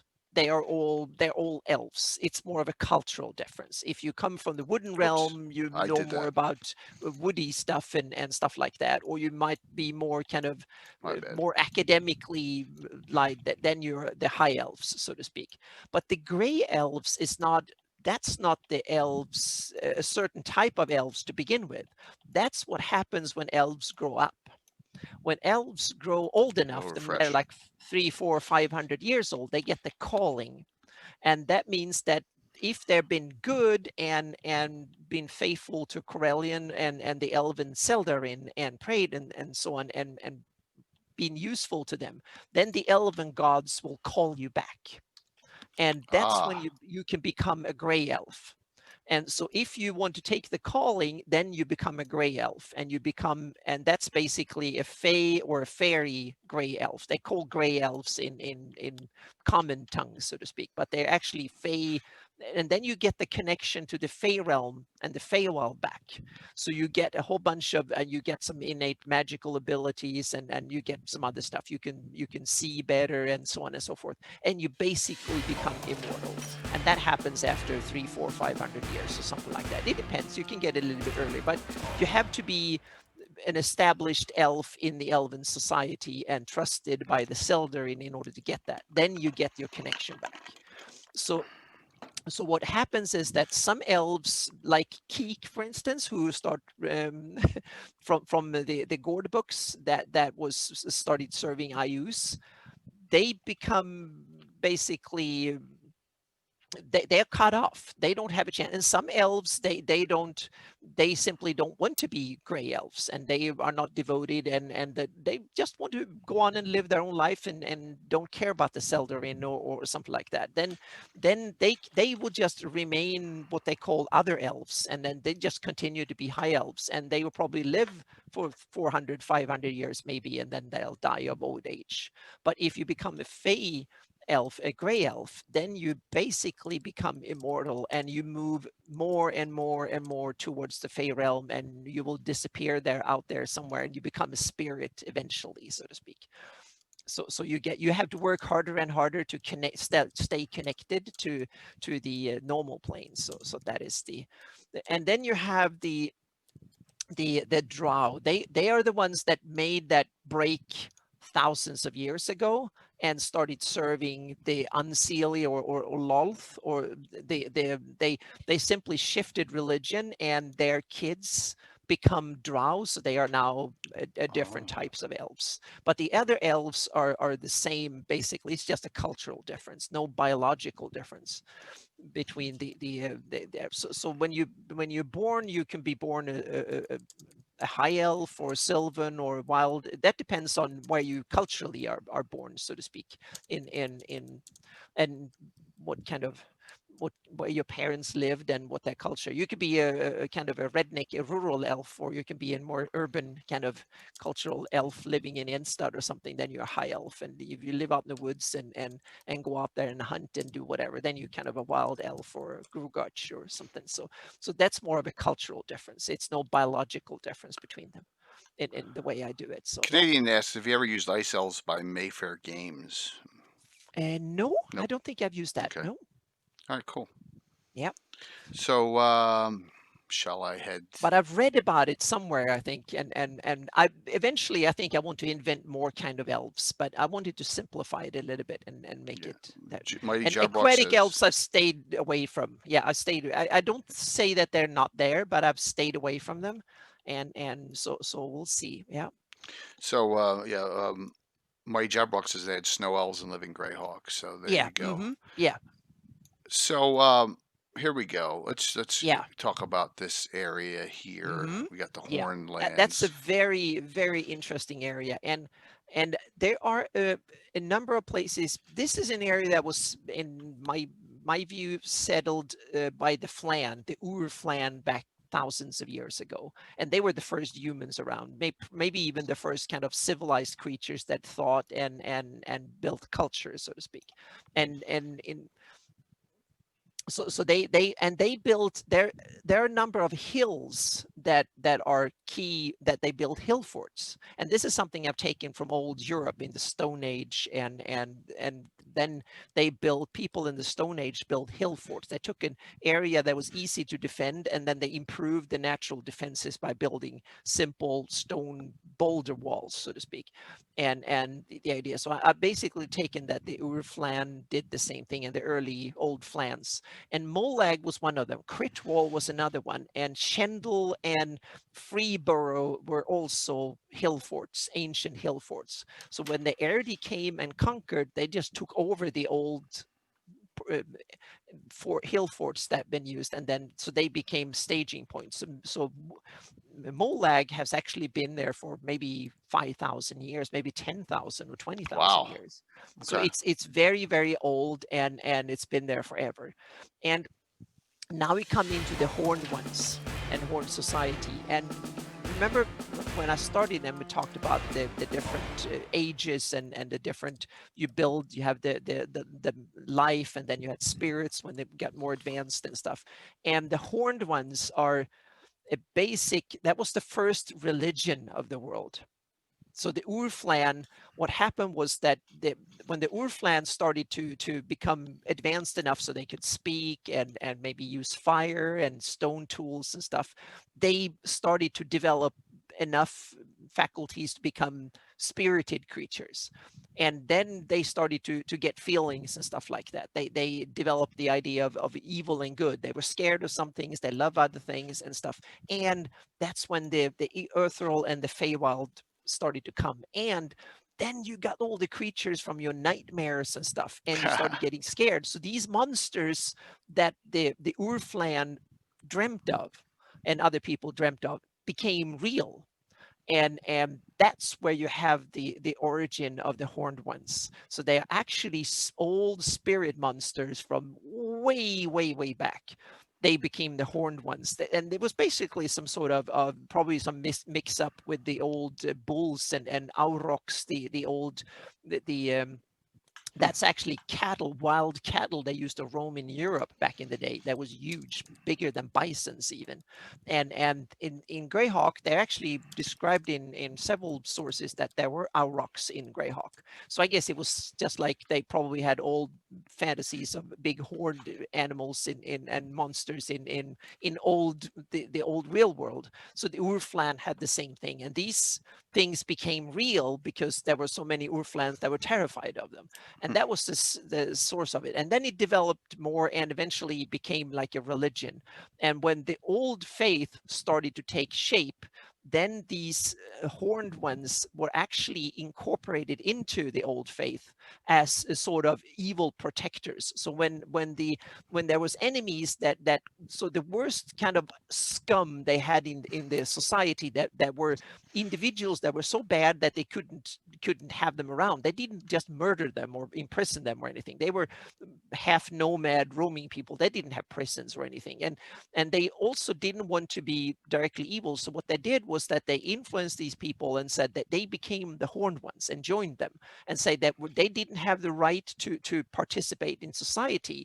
But what they did was that they sacrificed to them and gave them strength, and also said that they had a deal. The horned ones will not come and kill them and hunt them, but they actually worshiped them and as ancient horrible spirits, but they were there to protect them. So when the worst enemies of the Urflan and the early Flan came, that's where the horned ones was supposed to be there and defend them.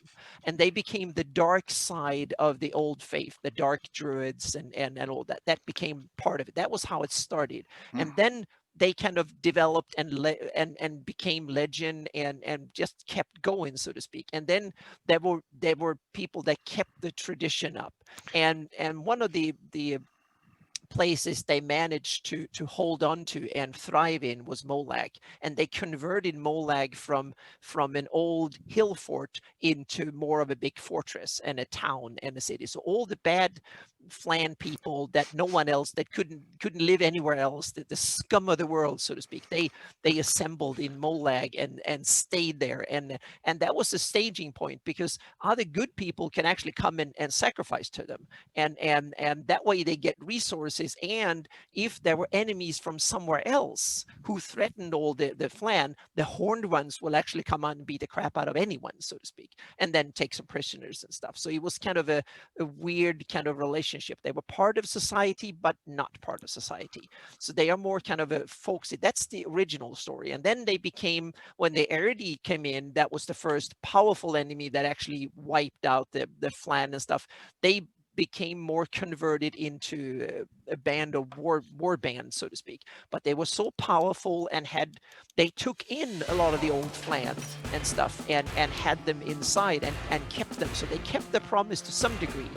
And the Erdi was so terrified of them that they actually stayed out of the way. So they never conquered them. So even the Great Kingdom stayed away because the horned ones were so damn nasty that they stayed out.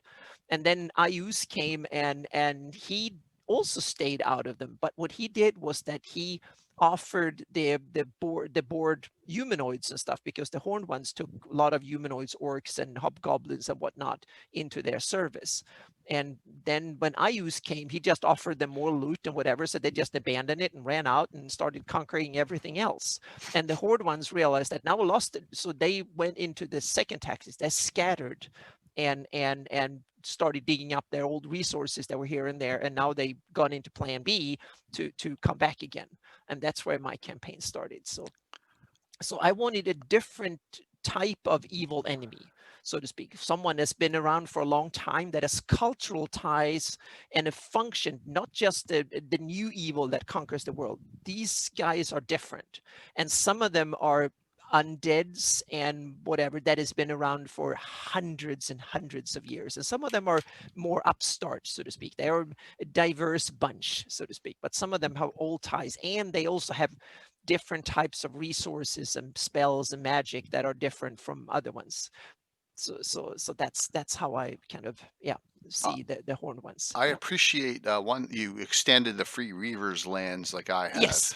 Yeah, I like that idea really well. And it also ties in because the Free Reavers basically got the same, because they are Earthnil and Incubulus and so they are more a modern religion, but the horned ones could really understand it because they have basically the same kind of idea towards the Erdi and the modern ones.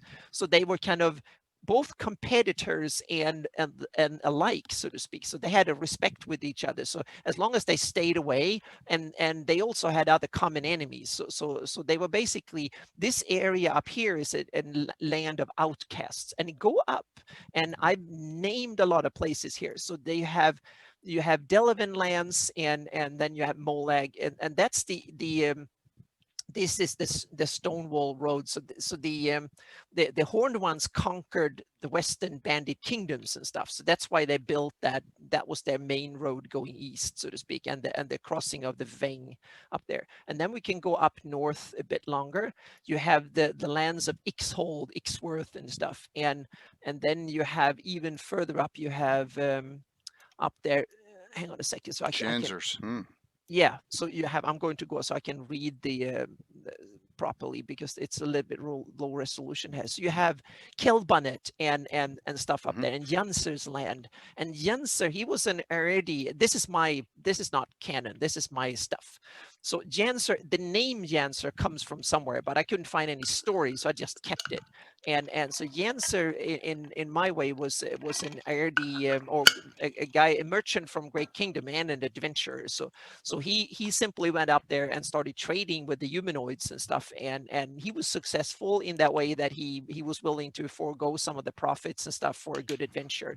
And the Horned Ones realized that, well, he can be useful, and he was as ruthless as they are. But so he kind of settled down, and Kindel and Kelbanet up there became, that's the northern end before you go, if you go further north, you go into humanoid lands. So that's one of the things that I felt was sadly needed and neglected in the normal Greyhawk development. There is no humanoid lands. So I took all the humanoid tribe maps, tribal names and stuff that are mentioned in the books, and then actually gave them lands. So they have theirs. Yeah. So you have the Broken Sky Hobgoblins and the Skull Smashers and stuff. This is their tribal lands. This is where the Hoch Jebline comes from. Flares, so the goblins and the hobgoblins and stuff, this is where they live. This is their homeland, so to speak. So this is where they come from. So this is where I use recruits from. And the reason they live up there is that the first the Flans were king, but then when the Great Kingdom came, there was such a menace that the humanoids had to flee up there, so to speak. So general question from Canadian: do you have a particular area you prefer or had better time of developing? I've taken a few. I've developed the Wild Coast, the Pomarsh, the Elven lands down there, and the area around Greyhawk heavily. That is, and also the area around Shieldlands and the Horn Society. That is the other area, and Vesvi, and then Reldevin. Those are the areas I developed. But those are basically the 4 or 5 areas that I've adventured in over for like almost 40 years, or like 30 something years. So where should we go next? Should we now Greyhawk, we should Reldevin? Yes, we should go to Greyhawk, because we have some extra cool graphics and stuff. But before we go there, stop in down in near Aldet again, so we can look at the new maps. Sorry, and we have stop where? Yeah, in Aldet and down at the southern coast of Shieldlands there again. Okay. Because we have some new maps to show. Yeah. Okay, so right around here? Yeah. So if we take this, this area, you can show there's a little place called Barge. Okay, and I'm assuming these are the ones very that close to it. Yes, exactly. Those are Okay. the new maps there in the NG Flannies. Yeah, there we go. So here we have the area, and I've taken a little place called Barge. And the reason it's called Barge is one of the Reni hideouts. Oh, there it is. Where the Reni go to shore and do trades with the locals and hide out, and if it gets stormy and stuff like that. So they have some hideouts along the coast and stuff. And the Barge is one of them, and it's named Barge. There's a few huts and stuff there, and people stay around to trade with the Reni sometimes of the year, so to speak. But now we're going to see, this is what this area has been looking at like, and this is what it looks like zoomed in on the current maps. Jump to the next one. And now I just took away all the symbols and stuff. Oh, Here the detail. Yeah, here's the same area but now in the next generation maps. So the same area before was like 200 pixels or something like that, or probably 150 pixels or maybe less, a few pixels, and then it's going into, this is 20,000 pixels. This image. So 20,000 yeah, so pixels. go in, zoom in a bit closer here. Can I So zoom in on this? Oh yeah, go to the next picture. I just made Oh, one. oh Yeah, my there we go. gosh. Yeah, and here we have zoomed in, and you see up right, you see and the red square is 1 mile. That's 1 by 1 mile. Oh my gosh. Yeah, and that is over 1,000 pixels. So this is 5 feet per pixel. So Oh my zoom gosh. in one more, and we go down to the barge. Here we go. There you have barge. Wow. That is barge. So that is the next generation Greyhawk maps, from the first one to the next one. This is the kind of detail. This is 5 feet per pixel, and I've done, this is not finished, but it's fairly raw and rough, but it gives a good indication of, you can see bushes and trees, and you can see the individual tents, and you can see some of the rafts out there on the sea. This is good enough that you can run wilderness adventures as dungeon crawls, and you can actually have your characters have to find their way. Imagine this map with Fog of War. The characters actually have to figure out which way to go, and you can have trails, and you can get lost, and you can imagine the characters having the Darlene map, and then they have to find their way around here, and you can see the trails and stuff. This is the kind of super cool maps you can do areas, and it will take forever to do the whole of Greyhawk, but you can do interesting areas, and it will probably take me about a month to do, when I get up to speed, about a month to do 100 by 100 miles. So that's going to take you 20 years to do the Oh map. yeah, something like that. But yeah, but the other one took 20 years, so it's another 20 Oh my years. gosh. Yeah, but this is full 3D. You can do all sorts of stuff with it. That's one of the reasons it takes so long, so to speak. But that's what the quality of maps you can do now, so to speak. That is amazing, because I'm assuming these will be zoomable as well. And, oh yeah, and so, Yep. wow. Yep. That is unbelievable. Yep. Is that the last one in the scroll of this? I think so. It might be another one. Yeah, I think that's that's it. yeah, that was in that one. Yeah, and then we can go to the next one. We have one, the folder with there's this series of White Plume Mountain, because for I don't have that one. Did I get that one? Oh yeah, you have it. It's in the same folder. Oh, I connected everything. Holy jeez. All right, so I don't know if I'm gonna be able to find this on the machine here. It's the same. It's in the same folder. Was NG it? Because Flannies. I copied everything in. Uh-oh, Jay made a mistake. It's okay, no problem. What we can do. I have it under new maps, right? NG Flannies seminar, and there is a folder called NG Flannies under there. All right. Well, try to keep on talking while I try and because I only have the new map folder. I'm gonna try and download this off Dropbox right now as we speak and see if I can get it up. Yeah, I renamed it and put it in a couple hours afterwards, so that's probably why it's there. Yeah. Okay. Yeah. All right. So it's under seminar. Yeah. So these are the oh, there it is. NG Flannis. Yeah. So these maps. Oh, WMPs. I see them. Yeah. Okay. Yeah, so there are a bunch of I think quick I can do renderings. this. They're not anywhere near as finished as these are, but it's a way to give some details and also to point out some of the problems when you start digging into detail, because the Darlene map and the Flannies, when you take the size of it compared to you end up with some problems, and the White Plume Mountain is a perfect example of it. I'm let's see here, extract. All right, I got it extracted. Now let's see if I can. I'm going to configure it, and I'm going to put them right up top. Okay. Insert, and look at this. Yes. On the fly. Yeah, David. There are ways to randomly place buildings and stuff. Yes. Here we go. That wasn't too bad. Yeah. So here we go. Here I've actually superimposed the existing map on top of it, so we can take a look at the area around White Plume Mountain. And now you can see, most people, they imagine the volcano should be like a huge mountain peak that that sticks up like this out of the terrain. The problem is that the area around it is 30 miles across. And this peak up here is over 7,000 meters. So Oh it's my like gosh. 28,000 feet or something like that in elevation at the top of the summit. And the area around near Div is basically sea level. So this is a slow climb over 30 miles from 500 feet to 30,000 feet almost. So the problem is that if you spread out even the highest mountain peak, if you have a slope that is 30 miles long. So, but the other problem, so I wanted to, so instead of just having a little peak in the middle and then just have flat land around it, I created these lava fields and false craters and basically a little Mordor landscape around it. This was actually what I envisioned when I did the Flanies map. So this one matches the Flanies map actually exactly.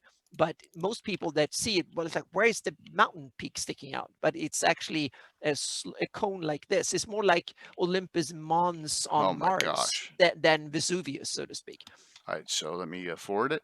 Yeah, you could just, go forward again. So here's seen from the northwest. You can So see a there you little have the more. effluvial, the great effluvial swamp. I think it's the name of that area. So you have that as now textured it a little bit. So, and then you have Thing Gizzard's hut. It's, you can see that that's kind of shining through and the road stuff. So you have, and there's some of the, you have some valleys and some crooked mountains and stuff. What do you Jagged. think the elevation? Did you say what the elevation you're viewing this from is? Is it from? Oh, that is from like 3 miles up in the air or something Okay, like so that. it's So not yeah. space, but it's like, No, you yeah, have to you have to realize that the what we're looking here is like 50 miles across. right, right. Yeah.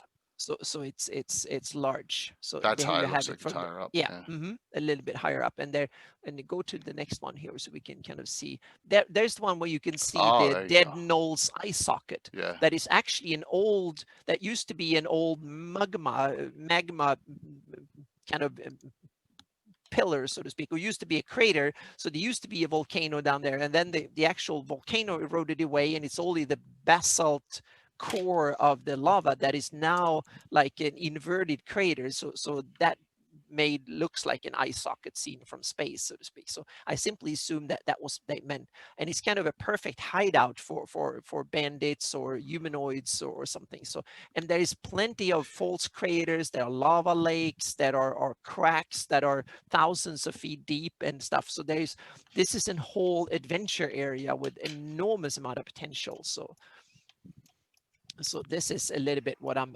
developing. It's not really, there's some tweaks that needs to be done, but it's basically starting to get ready. So I'm going to integrate that all the way down to near div. So I have shield lands for my upcoming campaign down to really detailed.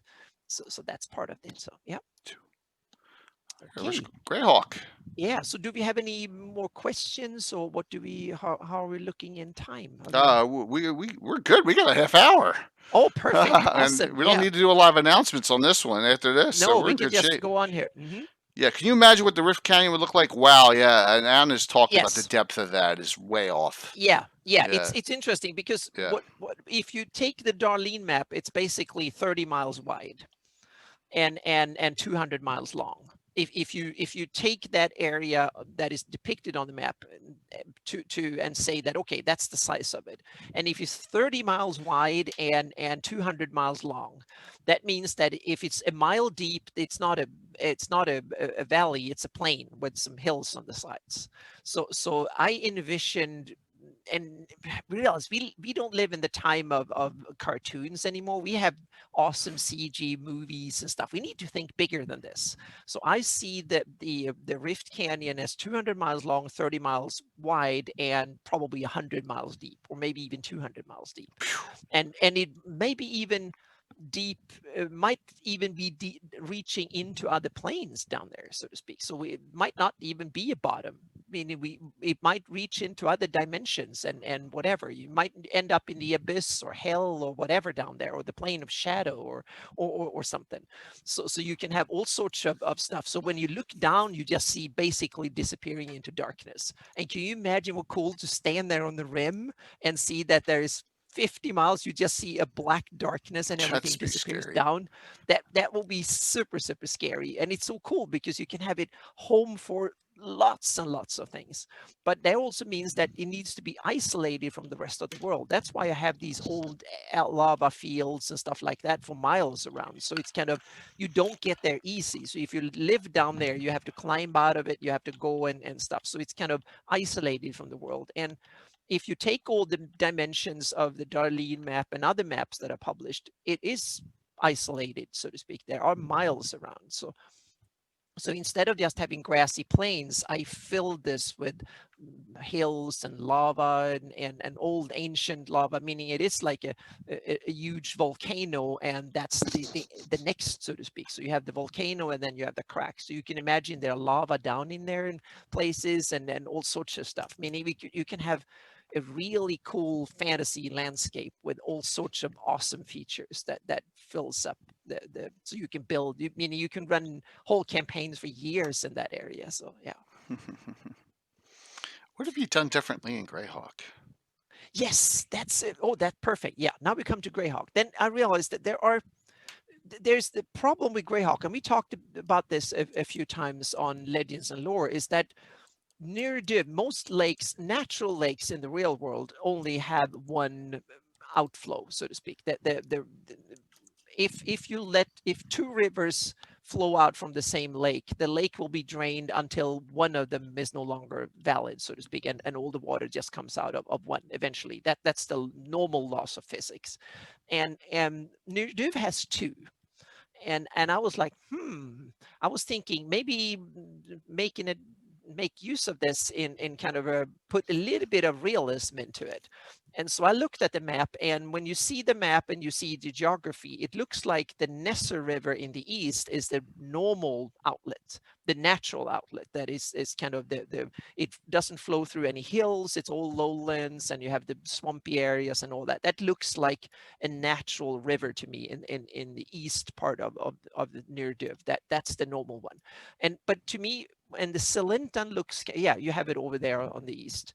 Mm-hmm. And it flows all the way down. That to me looks like a natural outflow from the near Div. And then Salintan here doesn't look that natural at all. Why would the river flow through the hills first? Meaning there are lowlands to the west and to the east. So that didn't make sense to me. So I simply came up, but there is a good sense to build a canal there, because it's the narrowest point, it's in the middle of the setting, it becomes a natural shortcut from near Div that has connection to basically the whole of the interior of the continent, and you can connect it to Woolly Bay and the ocean. Meaning the city of Greyhawk sits on the most strategic, there's two strategic points in the Flannies. One is Greyhawk and the other one is Thornwood, and with the gap towards the Becluni West. Oh, okay. Those Thistle. two are, yeah, exactly, Bissell. Those are the two most strategic points on the continent, so to speak. If you control them, you can have huge opportunities trade-wise and all that, connection-wise and so on. So I realized that if you assume that the Cairn Hills were just there, then there would naturally be a river that drains, a small Salintan that drains out from the hills towards the ocean that way. That kind of makes sense. And then I realized that might back in the day, Nirdiv might have been higher up. And eventually the water kind of flowed out several ways. And then as Nirdiv kind of lower to the sea level, that kind of was choked off and it was just a valley. And when the Great Kingdom conquered the area, they realized this is a potential. We can dig a canal through those 10 miles down to the little Salintan River that runs south, and from between near Div, we just have to dig for 10, 15 miles to get to connect those two areas. With some gnome help and some magic and whatnot, they started digging, and it took them some decades, and then they built the river. And in order to have the river stay there, so to speak, and not doing, they built a northern canal, like the what do you call the sluices, gates, Mm-hmm. and a southern one, and that became the Stone Bridge and the Sagig Bridge. And those are there canon-wise, so to speak. Yeah. So what I did was that I redrew the terrain to match Gary's version of the Stonebridge. city. Yeah, so there is another picture in that is called Salintan. There's in this area where we just zoom in and see the terrain and not see all of the stuff. So see if you can find that one. What do you? I'm sorry. Which one are you looking for? The Salintan JPEG is in there in the folder, I think, somewhere. Okay. See if you can find that. Well, I'm sorry. I'm sorry. What was? Oh, What, Salintan JPEG is in Dropbox too. so something else I missed? Yeah, I think so. There's one Salintan JPEG in. I can Hold link on it to. one Yep. second. Yeah, it's in there too. If you downloaded it all, you should have I should be flayed for my mistakes here. No, it's okay. No problem. You're doing great. It's in seminar. Yep, it's in seminar. In the seminar All folder. files. Oh, there is. Go. Oh, That's the one. Yep. All right, I gotta download this. Yep. Come on, just go over here. Where's download? Where the heck's the download button? There it is. All right, I'll have this in a second. Yep. I'll just pop this one right up. That one won't be a problem.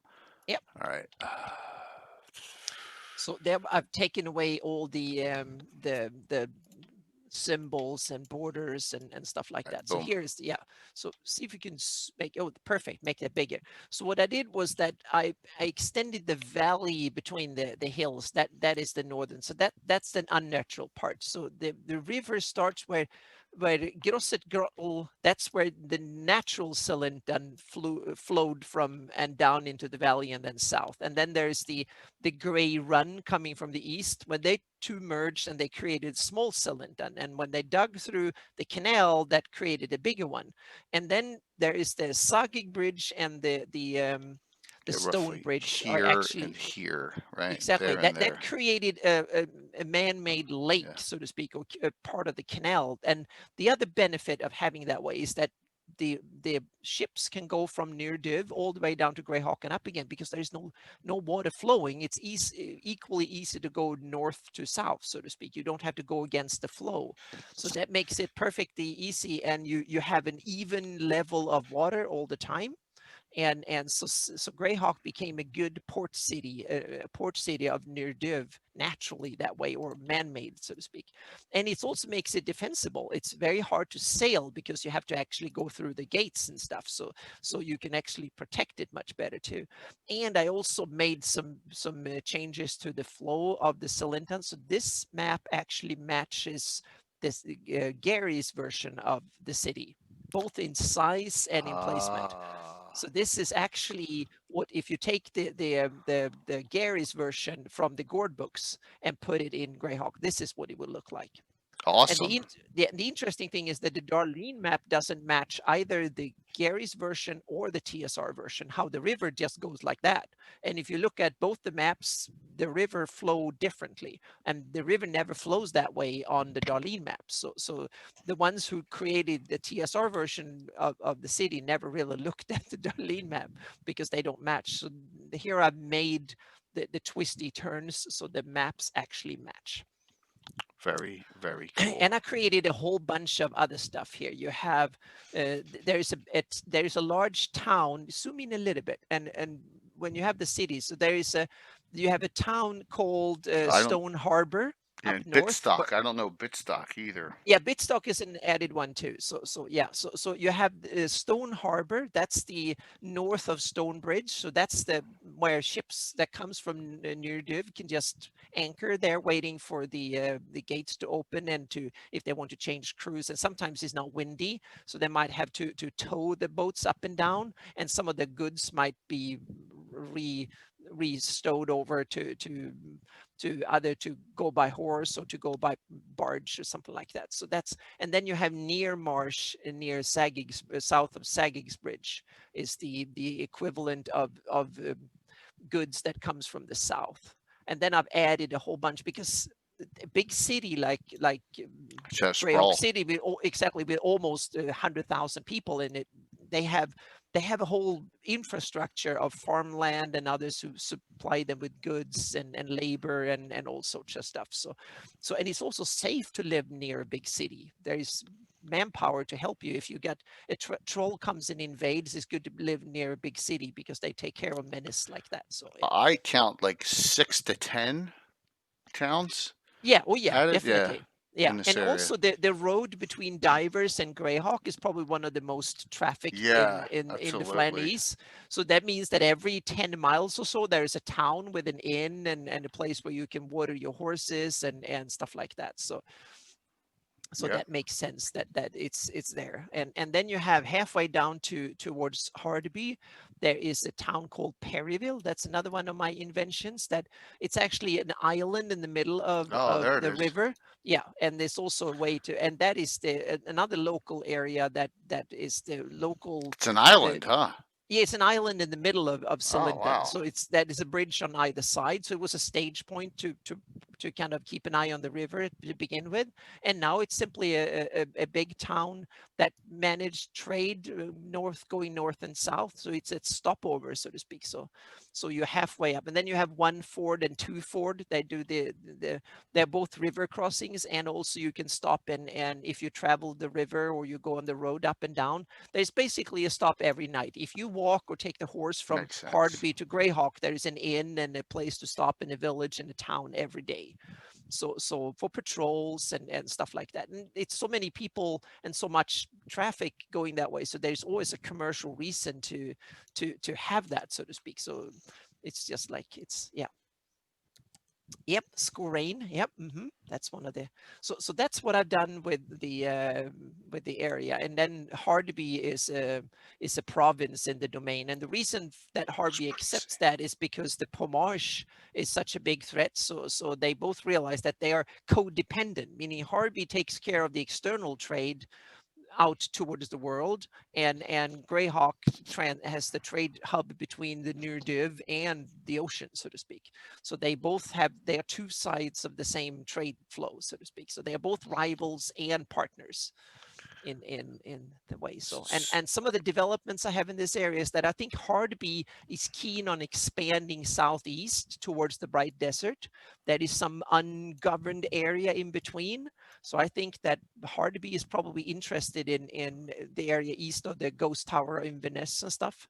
So they probably expand towards Zarak and stuff. That I think it's something they're interested. There are some fertile land and stuff along there in inland, so that they can probably expand there with some help from Greyhawk. They can take a lot of that area around the cairns and stuff there too. David.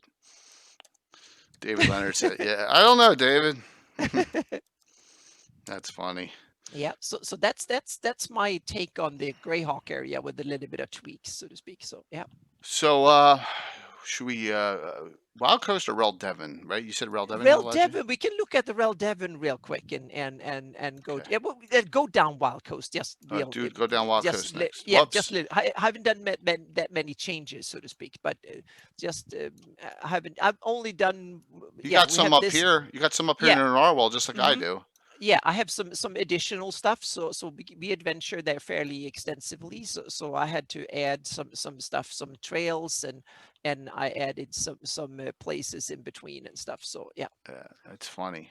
It's Yep. funny how we So have. so it's almost complete. I think the holding of Safeton is needed to have a little bit more detail. There should probably be some villages and some stuff I there. agree too. As you Yeah, know, it's a little bit deserted, but we yeah, never made it down to Safeton that, so I skipped that area, so to speak. So yeah. and So then you have it looks like a yeah. majority of these are all up in the Oh yeah. Narwhal area, Yep, which yep. is I good. just added a few things, not that much. And the Bright Tower Keep, I love that. That's your addition. So yeah, along the coast. So yeah. So that we have. And also I'm thinking one of the things that I'm thinking about having in the future is that the Greyhawk, they are keen now, starting to be keen on cooperating a bit more because it's good for trade. And Celine is the Elven Kingdom now, that I can't even pronounce. I have to learn that. They are an up and coming power, so they are now discussing to cooperate to retake the Wild Coast. So because the elves want a coast, And what they can do is that if the elves, if the Greyhawk try to attack Cantona and up from the north, the elves will attack from the west, and they will cut off the middle part, and so the elves can retake facts and stuff, and that way they can attack from so the humanoids and stuff that are the northern end of the Pomarsh, they will be attacked from two, they will be cut off, so to speak. So that is something they are planning to do, that, and eventually they might even do an attack on Highport just to get rid of it. So but that's more the further in the future, so to speak. And also the Pomarsh have a little bit of a problem, because the slave lords, one of their main purpose of getting all the slaves was that they wanted to feed the earth dragon, so they got the earth dragon to be in a good mood. And the problem is that the elves, there are not that many slaves to be picked anymore, because now they're the neighbors are aware of the fact, and now the kingdom of Ulek, with the help of, with the backing of both elves and Keelland, have retaken all their territory from the Pomarsh. So they are keen on going on hunting to hunt humanoids to become a sport for the dwarfs. So it's Turusmak and the humanoids down there starting to have it more difficult, and the elves are starting to use it like a training ground. So they're also going on humanoid hunting missions, and the Greyhawk encourage that, because that means that there will be less threat to them.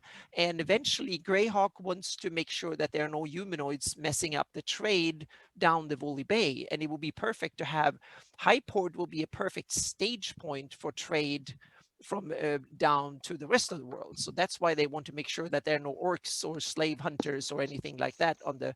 So if the elves and Greyhawk can kind of cooperate, at least they have similar interests in the area, and the dwarves and Keelland. So the Pomarsh guys, the humanoids down there are having a difficult time now. They have organized resistance. They haven't had that before. Now everyone is against them. But they have the Scarlet Brotherhood, have blue is their colony, and so the Scarlet Brotherhood are helping them. Yeah, it sounds like you've kind of unsargentized the area a lot. Yeah. Oh, yeah. In this area, yes. Yeah. And that's what happens in the world. You have a one reaction, an action, so to speak, then you get a reaction and a bounce back. And the Pomarsh orcs of the Pomarsh are now feeling it, so to speak. It's taken 15, 20 years, and the rest of the world is now gearing up against it. But the Scarlet Brotherhood is pumping in a lot of resources into it, because for them it's important. So blue here. Yeah, blue. But and go across to ID to Onval. Yeah, they have Onval has been taken back, except Scant. Okay. Scant is holding off, and it's Scant. There are some crazy desperate Brotherhood assassins and others who are holding on for dear life, basically because the high ups are not giving them a way to escape, and so they are on their last straw in Onval. So Onval is almost liberated, so to speak. Yeah. Canadian asked, do you incorporate language and economy-based systems, coins of the different kingdoms with different trade values? Yes, to some degree. Yeah, economy is a very interesting topic, and we should definitely have a Legends and Lore talking about That's a great idea. Yeah, but and also because there is and I studied some national economy and political science and stuff, so it ties into it. And in a fantasy world where you normally most use things like gold, silver, copper, and diamond, you use real valid solid metals and resources as your currency. That means that you are basically stuck in even worse than when we had the goldfoot back in the day before we had fiat currency, meaning today's currency is only as valuable as people are willing to pay for it, so to speak. So there is no real amount of gold or anything to back it. But in a fantasy, most fantasy realms in Greyhawk, they use real, they actually trade in the real gold like we used to, and that means that the number of money is simply fixed. And there's some other interesting things. When you have big dragon hordes and you have someone raiding a dragon horde, that should lead to enormous inflation for a while, because all of a sudden the amount of currency in an area should be flooded. So there's some interesting. And what I do when I have a basically a slider. I have an Excel spreadsheet with most of the regular stuff, and then I have a column where I can just put in what the price level in an area is. If you're in a really poor rural area, the price level might only be 25-30%. And then you come to a hype city. Imagine it's a city of Greyhawk when you have a bunch of adventurers coming in with hundreds of thousands of gold pieces.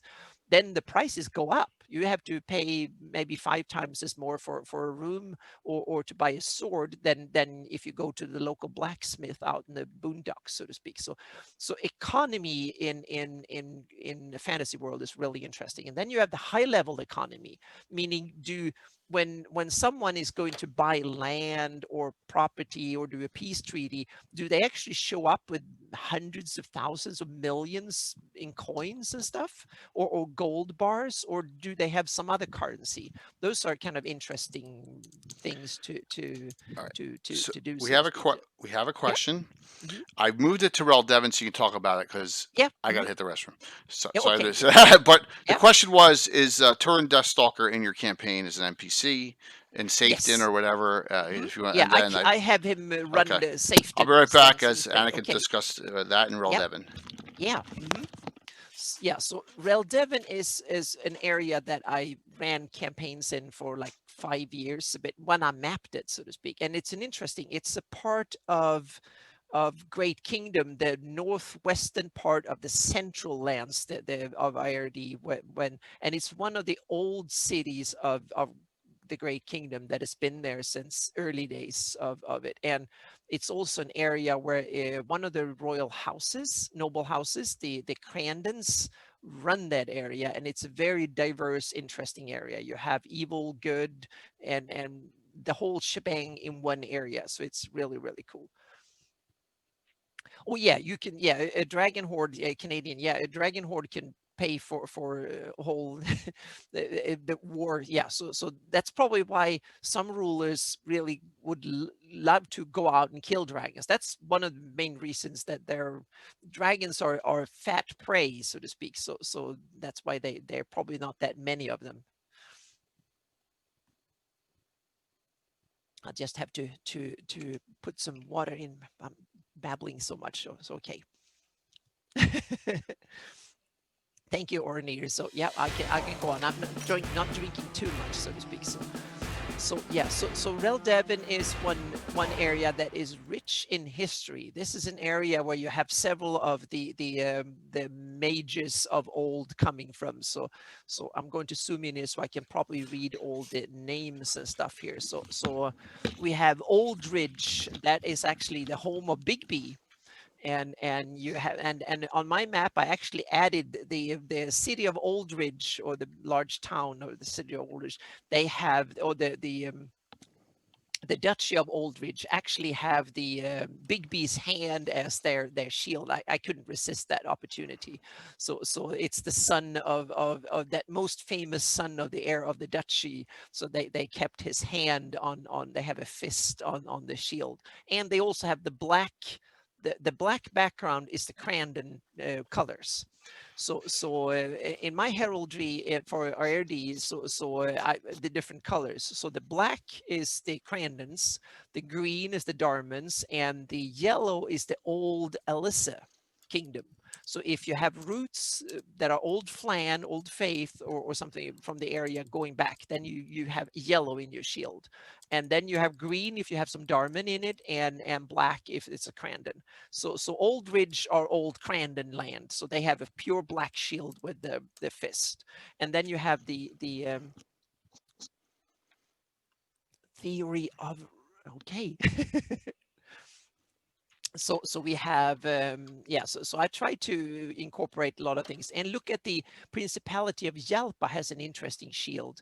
You have the black Crandon, and then you have the Darman on top with the the fist. Erdi star, and then you have the 3-starred or 3-towered city symbol, and that's the old I made it into the old town or city symbol of RD, and you find it in Greyhawk, Divers, and a whole bunch of other heraldry too.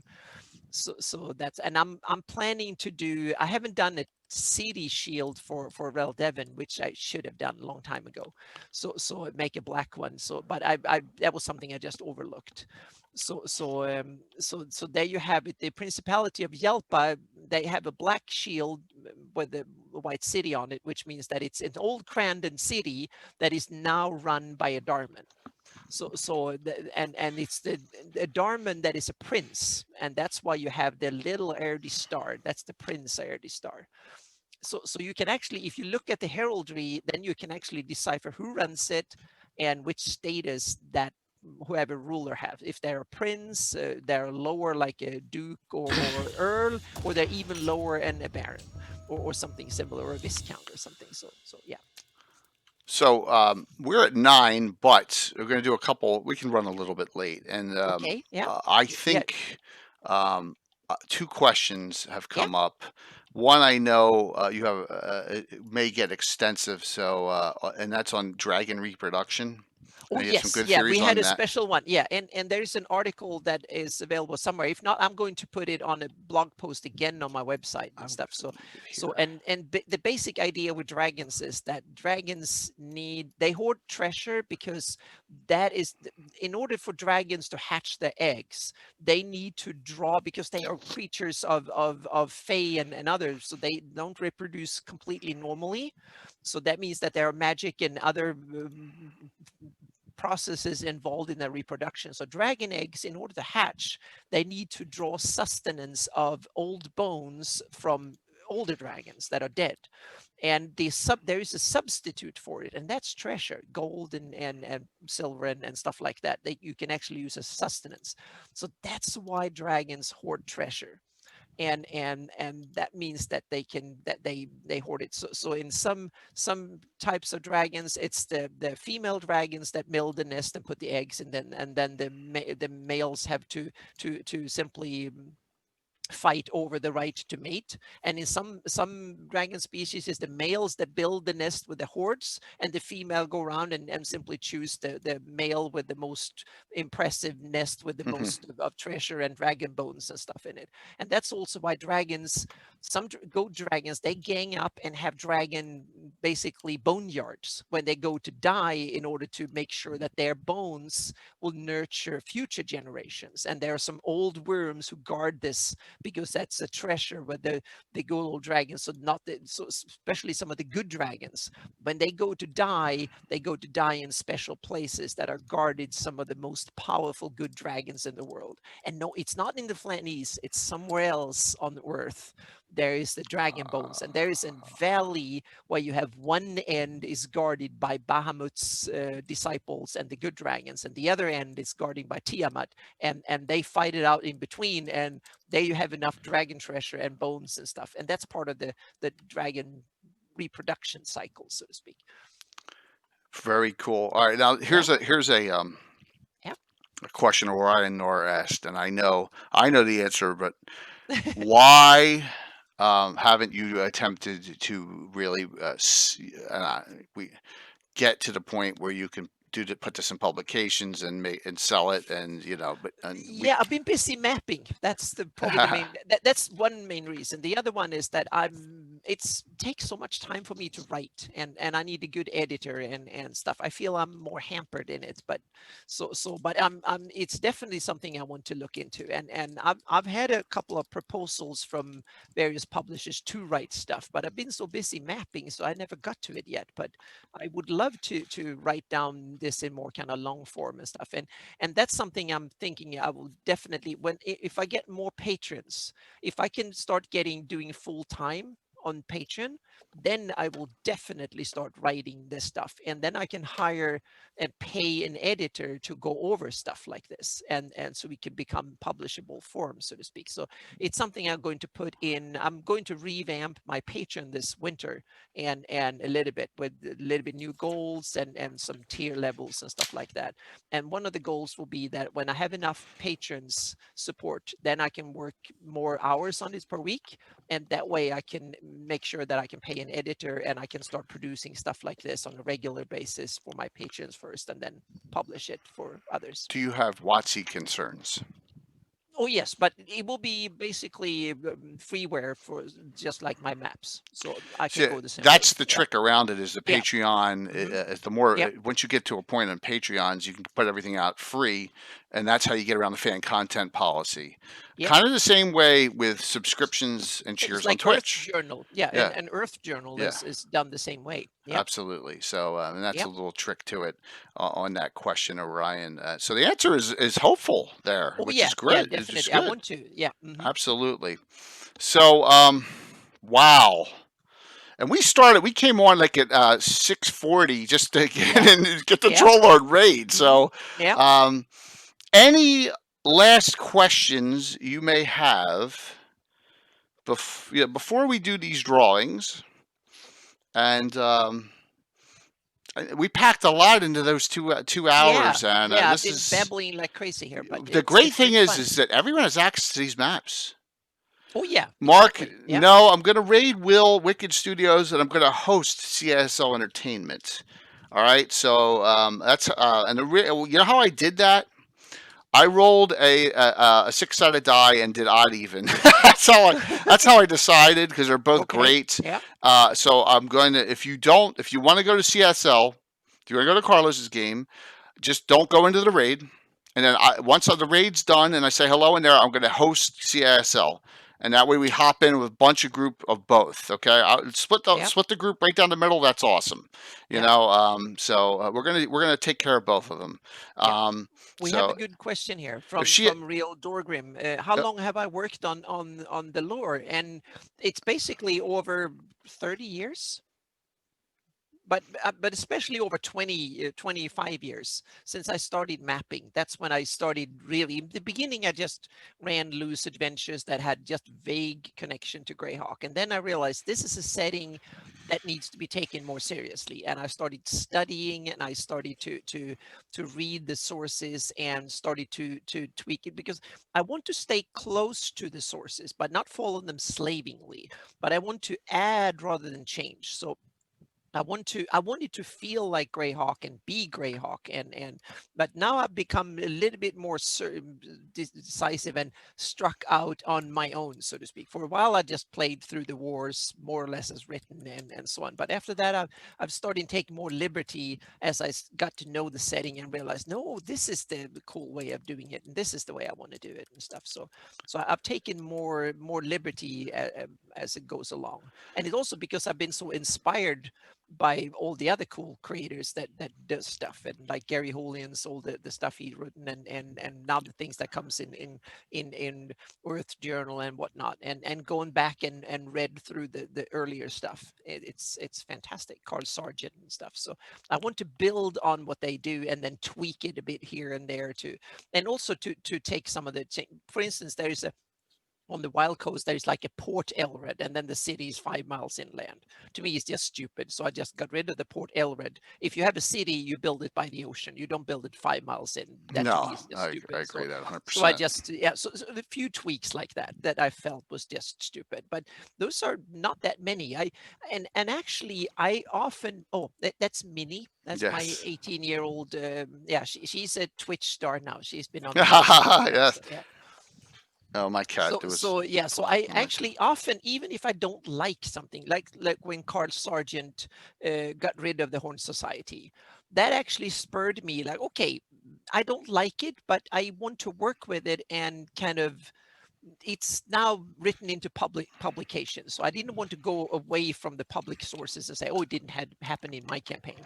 So if Carl Sargent screwed something up, I want to make it right without changing his story. So I kind of now weaving it around. So I take it as a challenge to take the content there is there and make something better out of it without changing it, so to speak. So that's, I want to not making it easy for myself all the time. I want to have challenges as a world builder, so to speak. And I love world building. That's what I do when I look at my maps. I kind of imagine what happens in that area and what is the climate, what's the economy, who lives there, who rules, what is the farmer thinking, and stuff like that. It's like, so I have tons and tons of things and interesting stuff. And when I do a campaign, what's the mood of the people? Meaning, are they really to rebel? Are they coveted and scared, terrified, or are they strong, proud members of their clan or their barony or their city and stuff, or a country and stuff like that? Are they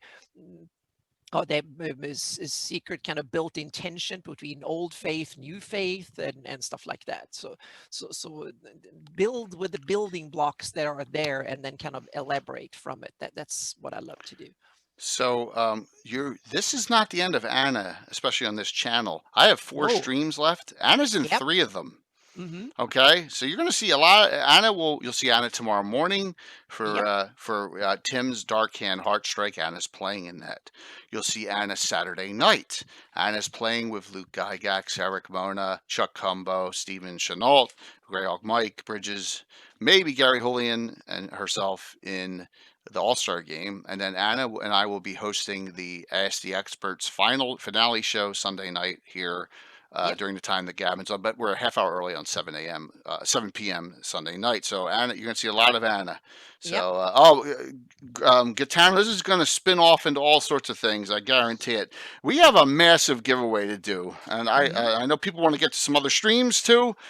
And once again, if you want to if you want to watch Carlos's, just hang out for 2 minutes after I raid into Will's, and I will auto host him, or you can hop over onto there and we'll raid into Will's first. All right, this is you know how much these things are on Reaper. There you go. Learn to paint core skill set. It's awesome. It's fantastic. Courtesy of my great partner and sponsor, Reaper Miniatures. And then second, that'll be the first name I draw. The second name I draw will be the $10 gift certificate to Troller Games.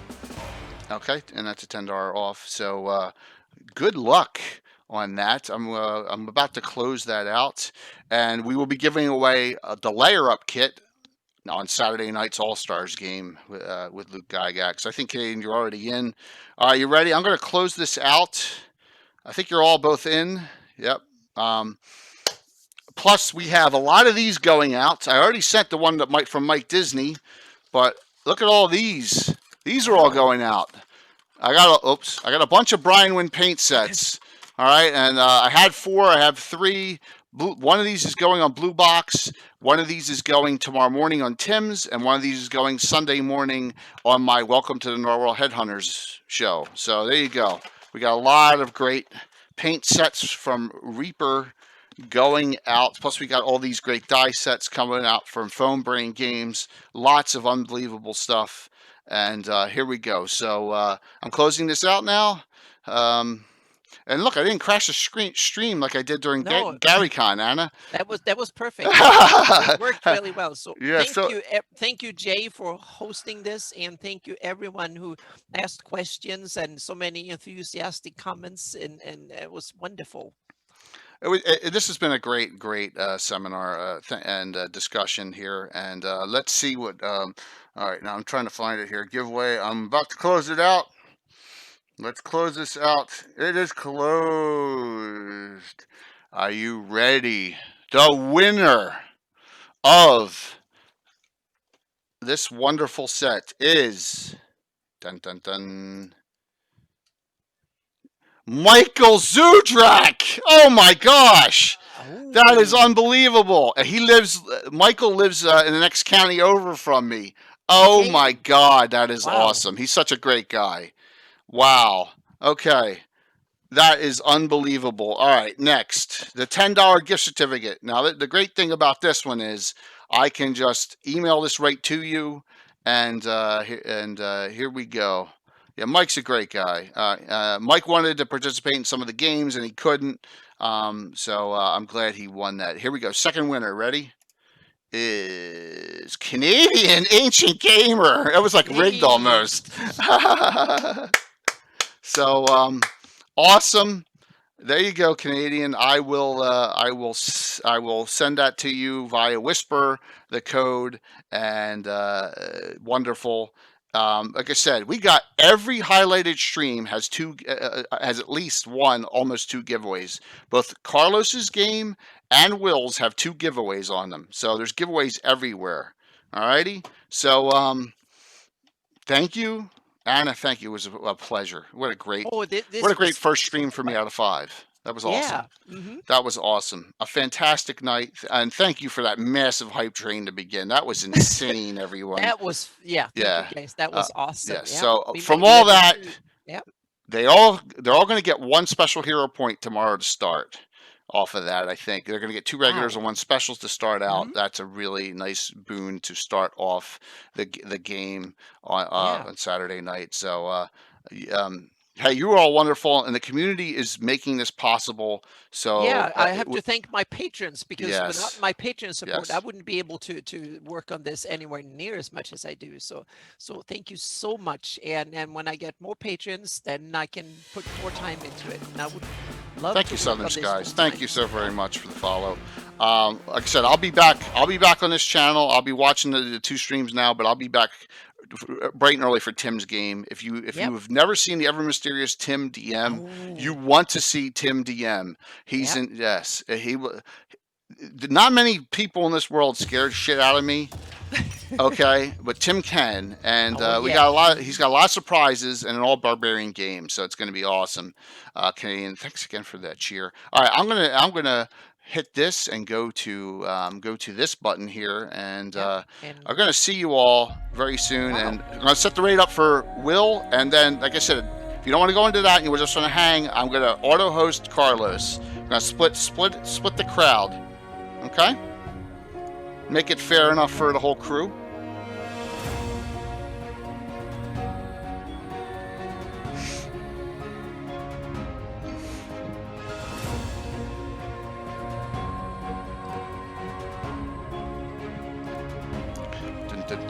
Wow, 64. Holy schmolies. What a great number. Yeah. All right. 5, 4, 3, 2, 1. See you soon. Watch them both. Bye.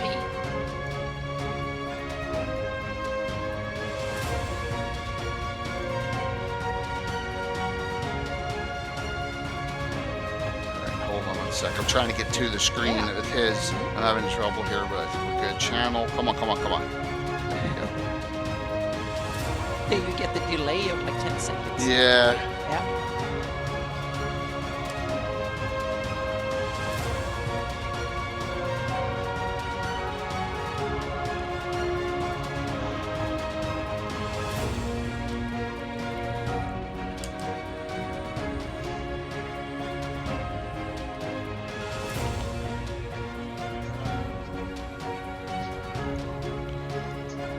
Alrighty. Alright, so I'm going to end the stream. I'm going to end our stream here, and then I'm going to set it up, and I'm going to auto host Carlos. And see you soon.